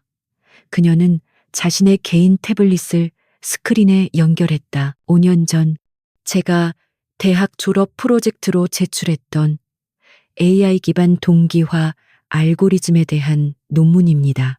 화면에는 복잡한 수식과 단어 다이어그램, 그리고 강지우라는 서명이 선명한 논문 표지가 나타났다. 그리고 이것은 넥스트젠의 프로메테우스 1, 0버전의 핵심 소스 코드입니다. 그녀는 두 개의 창을 나란히 띄웠. 회의실은 숨소리조차 들리지 않는 침묵에 휩싸였다. 지우는 레이저 포인터로 화면을 가리켰. 제 논문의 3장 2절, 다중 변수, 교차, 분석, 모듈입니다. 당시로서는 혁신적이었지만 몇 가지 치명적인 연산 오류를 내포하고 있었죠. 그녀는 코드의 특정 부분을 확대했. 그리고 이것이 넥스트젠의 초기 코드입니다. 변수명과 주석만 바뀌었을 뿐 제 논리의 오류까지 99% 동일합니다. 그녀는 단순한 주장을 하는 것이 아니었다. 그녀는 자신이 5년 전에 썼던 코드의 구조와 논리, 그리고 그 안에 담긴 오류까지 완벽하게 증명해 보였다. 이것은 우연의 일치로 설명할 수 없는 명백한 복제의 증거였다. 어떻게 네가 저걸. 최민주는 넋이 나간 채 중얼거렸. 그는 그녀가 원본 데이터를 아직도 가지고 있을 줄은 상상도 못했. 어떻게 가지고 있냐고 지우가 그를 돌아보았. 그녀의 눈에는 차가운 불꽃이 일었다. 넌 내 아이디어를 훔쳤지만 내 머릿속까지 훔치지는 못했으니까. 넌 네가 훔친 게 무엇인지조차 이해하지 못했어. 최민준, 넌 그저 내 논문의 오류를 수정할 능력조차 없어서 그대로 베끼는데 급급했던 거야. 그녀의 말은 이사들의 귀에 확신을 심어주었. 거짓말이야. 저건 네가 나중에 조작한 거야. 네가 내 코드를 훔쳐서 내 논문에 끼워 넣은 거라고. 최민주는 마지막 발악을 했다. 그는 강지우가 자신의 명성을 훔치기 위해 함정을 팠다고 소리쳤. 그는 자신이 피해자라고, 저 악랄한 여자에게 모든 것을 빼앗겼다고 울부짖었다. 조작이라고. 지우는 그의 추한 발악을 잠시 지켜보았다. 그리고는 이사들을 향해 고개를 돌렸다. 좋습니다. 여기 계신 이사님들 중 기술 전문가는 없으실 테니 더 확실한 증거를 보여드리죠. 그녀는 태블릿의 다음 파일을 열었. 그것은 영상이나 문서가 아닌 음성 파일이었.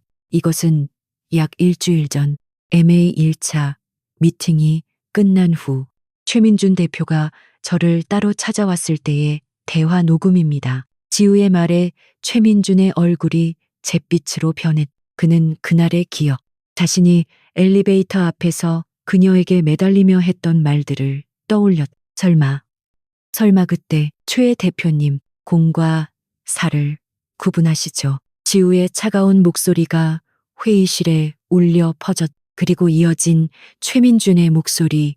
지우야, 우리 좋았잖아. 기억 안 나? 네가 날 얼마나 따랐는지. 녹음 파일은 그들의 대화를 가감없이 재생했.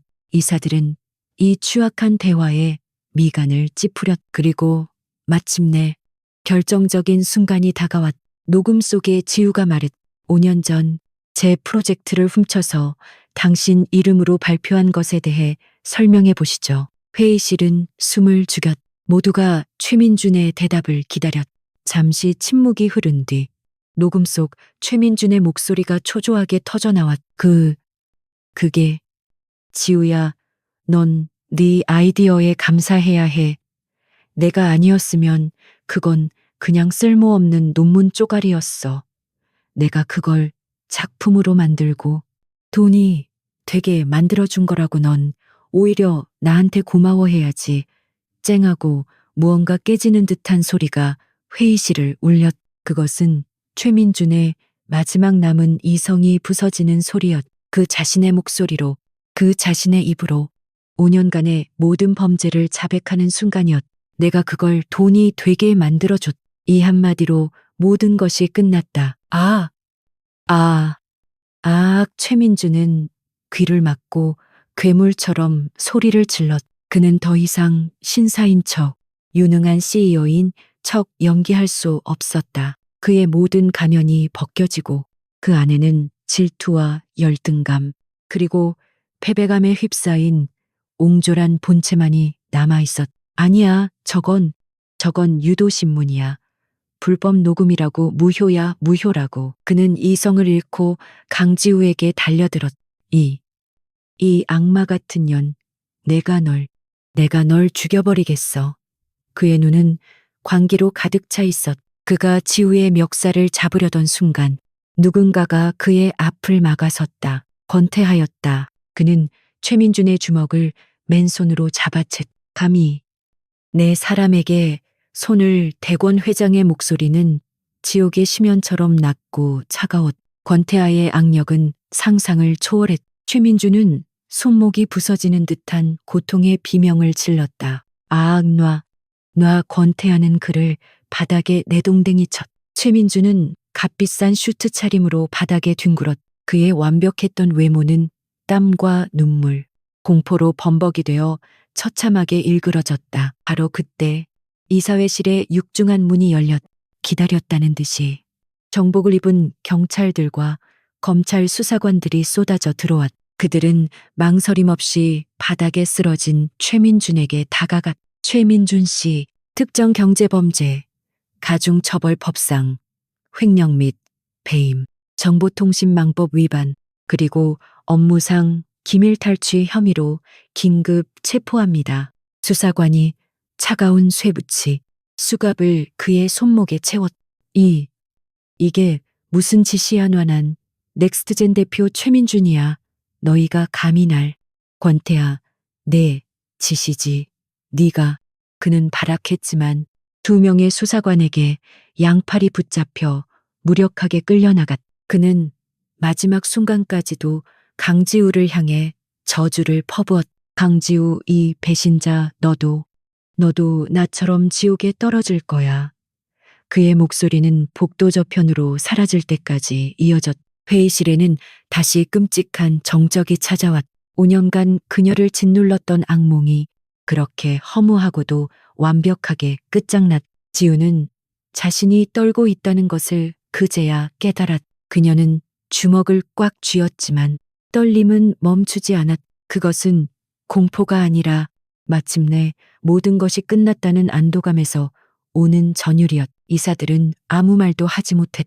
그들은 한편의 잔혹한 복수극 혹은 완벽한 정의 구현을 목격했. 그들은 자신들이 스캔들의 주인공이라 수군댔던 여성이 사실은 이 모든 거대한 음모의 피해자이자 동시에 그 음모를 자신의 힘으로 깨부순 영웅이었다는 것을 깨달았. 그들의 시선에는 이제 경외감마저 감돌았. 권태하가 지우에게 다가왔. 그는 아까의 분노가 거짓말이었다는 듯 부드러운 목소리로 말했. 괜찮아. 강 실장. 그는 여전히 그녀를 강 실장이라 불렀지만 그 목소리에는 그 어떤 상사도 부하 직원에게 보내지 않는 깊은 염려가 담겨 있었. 지우는 천천히 고개를 들었. 그녀는 그를 바라보았. 자신을 잿더미 속에서 발견해주고 자신을 검이라 불러주며 자신을 위해 기꺼이 방패가 되어주고 마지막 순간에는 자신을 보호하기 위해 앞을 가로막아준 남자. 그녀는 지난 5년간 단 한 번도 흘리지 않았던 눈물이 지금 이 순간 터져 나올 것 같았. 하지만 그녀는 울지 않았. 대신 그녀는 지난 5년간 단 한 번도 지어본 적 없는 안도와 감사가 담긴 희미한 미소를 지었. 네, 괜찮습니다. 회장님. 그녀는 떨리는 목소리로 대답했. 이제 정말 다 끝났습니다. 그녀의 복수는 아니, 그녀의 정의는 실현되었. 최민준의 절규가 사라진 이사회실에는 무거운 침묵만이 감돌았다. 붓게 닫힌 문은 한 인간의 몰락을 상징하는 듯했. 이사들은 방금 전까지 자신들이 스캔들의 주인공이라 수군댔던 여성이 사실은 거대한 범죄의 피해자이자 그 모든 것을 스스로의 힘으로 뒤집어버린 천재 전략가였음을 깨닫고 충격에 휩싸여 있었. 그들의 시선에는 이제 경외감과 약간의 죄책감마저 서려 있었다. 강지우는 여전히 그 자리에 우뚝 서 있었.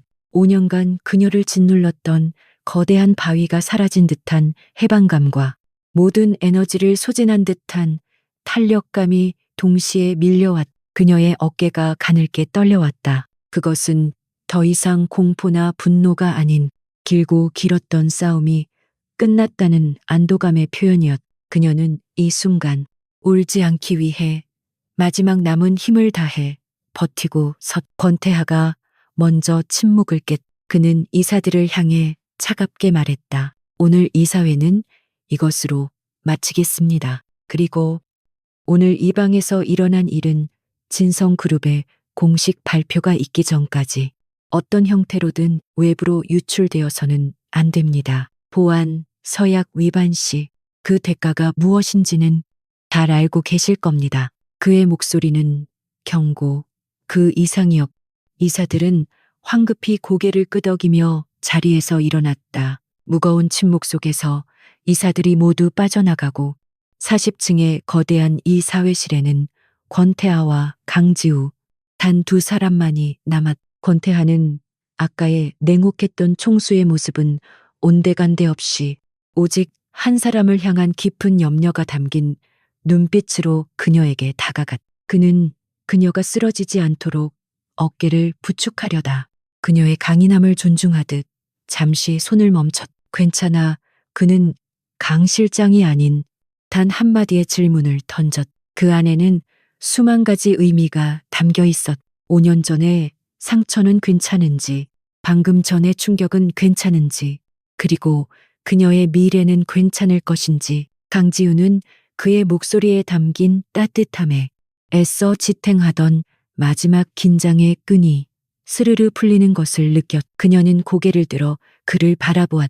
자신을 잿더미 속에서 발견하고 검이라 부르며 전폭적으로 신뢰하고 방패가 되어 모든 비난을 막아주고 마지막 순간에는 자신의 사람이라 부르며 그녀를 보호해준 남자. 그녀는 울지 않았. 대신 지난 5년간 그 누구에게도 보여주지 않았. 가장 솔직하고 연약한 미소를 지었. 네. 회장님 덕분에 이제 정말 괜찮습니다. 다음 날 대한민국 비즈니스계는 발칵 뒤집혔. 넥스트젠 게이트라는 제목으로 최민준의 모든 범죄가 언론에 대서특필되었. 수십억 원대의 횡령, 배임, 경쟁사 진성그룹에 대한 조직적인 사이버 테러 사주, 그리고 5년 전 기술 탈취 원죄까지 그가 쌓아 올린 모든 성공 신화는 하룻밤 만에 사기극으로 전락했. 언론은 강지우를 재조명하기 시작했. 권 회장의 숨겨둔 여자라는 저급한 가십은 온데간데 없이 사라졌다. 대신 그녀는 비운의 천재 엔지니어, 거대한 사기극을 밝혀낸 진성의 핵심 전략, 자신의 힘으로 정의를 구현한 여전사로 불렸. 그녀가 겪었던 스캔들은 이제 그녀의 강인함을 증명하는 훈장이 되었다. 최민준의 몰락은 완벽했. 넥스트젠은 즉시 파산 절차에 들어갔고 그를 따르던 소수의 임원들도 공범 혐의로 줄줄이 조사를 받았다. 최민준은 모든 혐의를 부인하며 강지우와 권태하의 음모라고 주장했지만 그가 자신의 목소리로 자백한 녹음 파일과 명백한 자금 흐름 증거 앞에서 그의 발악은 아무런 힘을 발휘하지 못했. 며칠 후 진성그룹은 넥스트젠의 잔해 속에서 조용히 움직이기 시작했. 강지우는 권태하에게 공식 보고서를 제출했. 넥스트젠은 파산했지만 그 안에는 최민준에게 속아 자신의 재능을 낭비하고 있던 유능한 엔지니어들이 있습니다. 그리고 그들의 기술, 아니, 원래 우리의 것이었던 기술의 잠재력은 여전합니다. 그녀는 복수가 아닌 미래를 위한 최선의 전략을 제안했다. 진성그룹은 넥스트젠을 인수하는 대신 파산 관제인을 통해 그들의 핵심 자산 기술 특허를 헐값에 매입했. 그리고 강지우가 직접 면접을 통해 최민준의 독단적인 경영에 고통받던 핵심 인재들을 대거 영입했다. 그녀는 그들에게 진성그룹의 이름으로 새로운 기회와 정당한 보상을 약속했. 그녀는 자신과 같은 피해자들을 구제함으로써 자신의 과거와 완벽하게 화해했. 한 달 후 진성그룹의 임시 주주총회가 열렸다. 안건은 AI 전략사업부문 신설 및 신임 부사장 임명 건의였.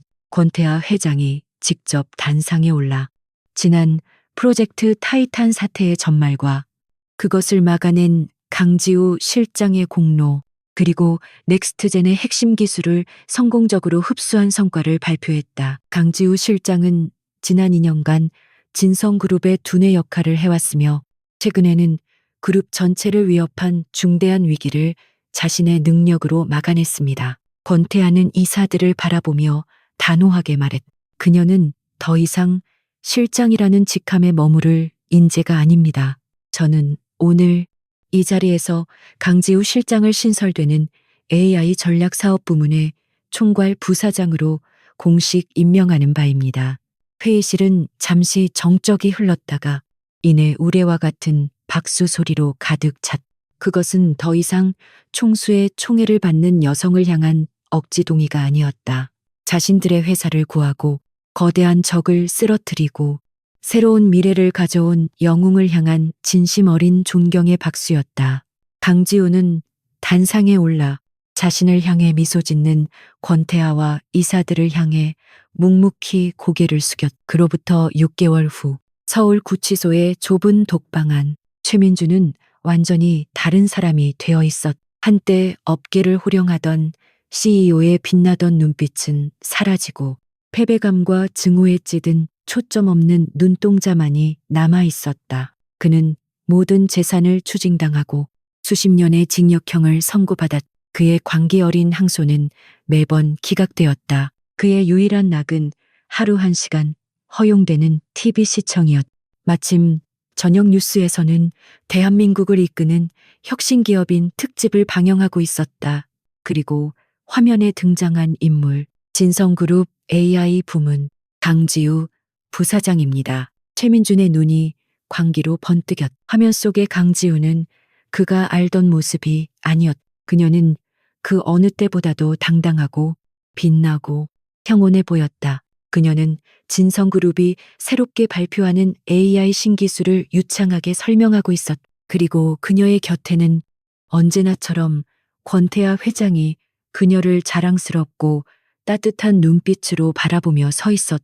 그들은 단순한 상사와 부하가 아닌 미래를 함께 그리는 완벽한 파트너처럼 보였. 강지우 부사장께서는 과거의 아픔을 아나운서의 목소리가 들려왔다. 최민주는 더 이상 참을 수 없었. 끄지 못해. 전현 그는 TV를 향해 자신의 물컵을 집어 던졌다. 내 거였어. 다 내 거였다고. 저 자리도, 저 여자도. 그는 바닥을 구르며 절규했다. 그녀가 자신 때문에 울던 그날처럼 이제 그가 그녀 때문에 울부짖고 있었. 그는 질투심에 미쳐가고 있었다. 같은 시각 서울의 야경이 한눈에 내려다 보이는 진성그룹 신사옥의 루프탑 가든. 강지우는 6개월 전과는 완전히 다른 모습으로 서 있었. 날카로운 갑옷 같던 정장 대신 편안하지만 우아한 원피스를 입고 있었.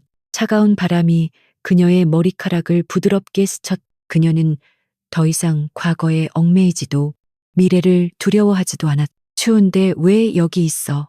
익숙한 중저음의 목소리와 함께 따뜻한 캐시미어 코트가 그녀의 어깨를 감쌌. 권태하였다. 그는 이제 그녀를 강 부사장이나 지우 씨가 아닌 그저 그녀로 바라보고 있었다. 새로운 프로젝트 때문에 골치 아픈 일이라도 있나. 그는 그녀 옆에 나란히 서서 서울의 야경을 바라보았. 아니요.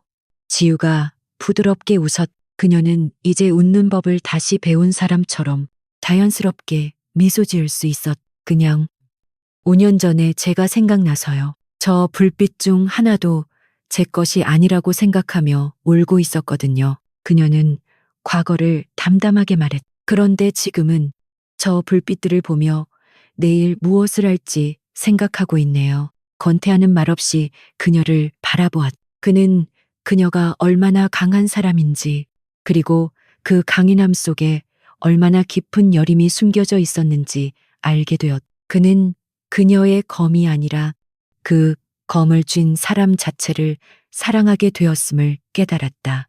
그는 그녀를 여신처럼 떠받들었지만 그것은 그녀의 능력을 향한 경외이자 그녀의 상처를 향한 연민이요. 이제는 그녀라는 존재 자체를 향한 깊은 애정이었다. 지우 씨, 그가 그녀의 손을 조용히 잡았. 그녀의 손은 차가웠지만 그의 손은 따뜻했다. 나는 더 이상 당신을 진성의 검이라고 생각하지 않아. 그가 진지하게 말했. 당신은 그냥 강지우야. 내 곁에서 나와 함께 이 도시의 미래를 만들어갈 사람. 그는 사랑한다는 말 대신 함께할 미래를 약속했. 지우는 대답 대신 그의 손을 마주 잡았. 5년 전 그녀는 한 남자를 위해 울었. 5년 후 그녀는 자신을 여신보다 더 귀하게 여겨주는 남자의 곁에서 웃고 있었다. 그녀의 눈물은 모두 말라. 그 자리에는 그 어떤 폭풍에도 흔들리지 않을 행복과 확신만이 가득 차 있었. 두 사람은 말없이 자신들이 함께 만들어갈 서울의 눈부신 야경을 오래도록 바라보았다.